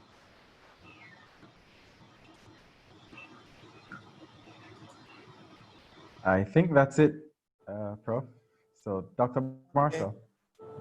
No, I thought this now. Wait, did I see Ashley? There was an Ashley earlier on. Is she gone? Okay. And then is there any, just in case there's any question, anybody who's, we have noted all your questions, Roshana and Carol. Some of them are to do with the financial side of things, so we will have to get back to you. But is there any question or any comment that any new student or returning student wants to make quickly before we end? I know we've had you here for a very long time. No questions? All right, over to you, Jovan. Thank you, Prof. And over to you, Dr. Marshall. Yes, thank you very much. I want to say that this has been our inaugural online orientation for new and returning students, and a little different from what it has been over the years. But the great thing is that we as lecturers, instructors, and students from across the region could be where we are currently within our living quarters and within our island homes, and participate in this rich experience, which is really touchstone for what the messaging has been about to our new cohort of students this year. This is going to be a new year in a novel period in world historical time. And in many ways, your MSc Development Studies degree is going to be one where every one of our concepts, all of our categories that we work within are going to face both existential challenge, because people as they live their lives will begin, you would see that some of our theorizing and conceptualization has to be adjusted, amended, or jettisoned to accommodate emerging realities. And you will also be living in the real time of policy adjustment and experimental economics, you could say, because an experimental social policy making as well, because a lot of what has to take place as we are in COVID ground zero will constitute a remaking of our political economies, our models of development, our ways of accumulating wealth as a country and foreign exchange and so on. And this will have an impact on households and people of various class groups and so on. For me, it's goodbye to austerity economics, and I'm happy for that. And the overzealous drive towards market emboldening initiatives, goodbye to that. But we are in a sort of a phase where we don't know what will fill the void, and it could be worse. It could be a fascist alternative, or it could be a situation where we are coping with existing inequities for far too long into this decade, that by 2025, the UN will be declaring that the SDGs are unattainable, those Sustainable Development Goals are unattainable, and you know, and then we have to think of a new kind of global social compact. Now, I know that's a way of introducing myself as a lecturer for the course Global Political Economy, and so I've gotten my introduction, but my task here today is to say thanks to many persons. I want to thank Audrey and her team, Richard, Rashana, Cara, and others that I forgot to mention. Please bear with me. I want to thank Audrey and the entire SALISES team at Mona for pulling this together, and she could not do so without the assistance of the Dean of the Faculty of Social Sciences, the Office of the Bursary, the Office of the Principal, and the regional, and those that occupy regional headquarters. So I want to thank Professor Tennant for sending that video with his remarks. We also want to thank the chair for keeping the session. You maintain a smile throughout, throughout the long period of time that we've been here. I also want to thank the lecturers and instructors who also stood the course, and they're all still here. And we are in different time zones, so spare thought for those of us that are online at 20 minutes to 10 o'clock. I also want to take this opportunity to thank all the speakers that were here, including Alison and Mr. Myers. Their testimonies are important and were important for you. I want to thank you, the students, for whom we could not exist as a university and for whom this MSc Development Studies program is targeted.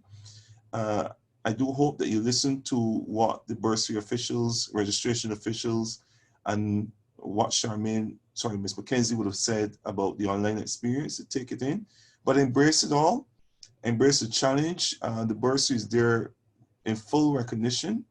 They've always been sensitive, but they've all recognized that we are in a different phase and period now where finances are uncertain, so they will be flexible in their arrangements. Even though you may see a program speaking to 3 or 4 phases of payment, do not be daunted if for some reason during the course of your study, you cannot meet a particular payment. Don't just drop out, go and have a conversation with the bursar or any of the staff there. And finally, it's a bit of a grim note, but there's some good news at the end. Hamid would have informed some of us via private correspondence that there was an earthquake in Trinidad and Tobago while we were here in session. A bit of a shakeup, he described it. And at this point, we could only say that it wasn't beyond a tremor, really.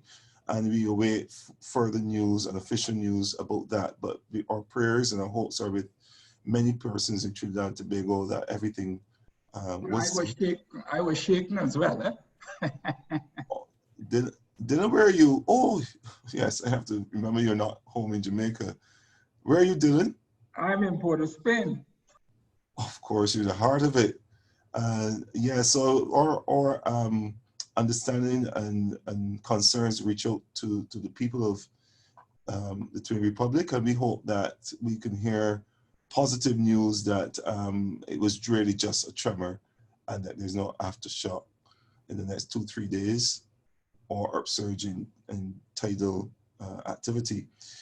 Okay, with that, I would also wish to once again thank you for being very patient with us at this hour and bid that you all get home safely. I think I'll revert back to the chair at this point. Thank you, Dr. Marshall. All it's left for me now to do is to bring this to a close. But before I do that, just to give out the names of the winners to the questions: Keenan Falconer, Richards, and Morghan Phillips. I'm going to ask you to contact Cara Harris. I'll share her email in the chat, and you could make arrangements on how to collect your prizes. And on that, and with echoing of sentiments in respect of the earthquake in Trinidad, thank you very much. And I'm wishing you all the best to the students and the staff for this academic year. Thank you very much, Mr. Johnson. We appreciate everything you have done. Thanks a lot, everyone. Bye. Good night. Thank you. Good night. Bye. Good night. Good night, everyone. Good night. Thank you. Good night, everyone. Good night, everyone. Good night. Have a good weekend. Good night. Good night, folks.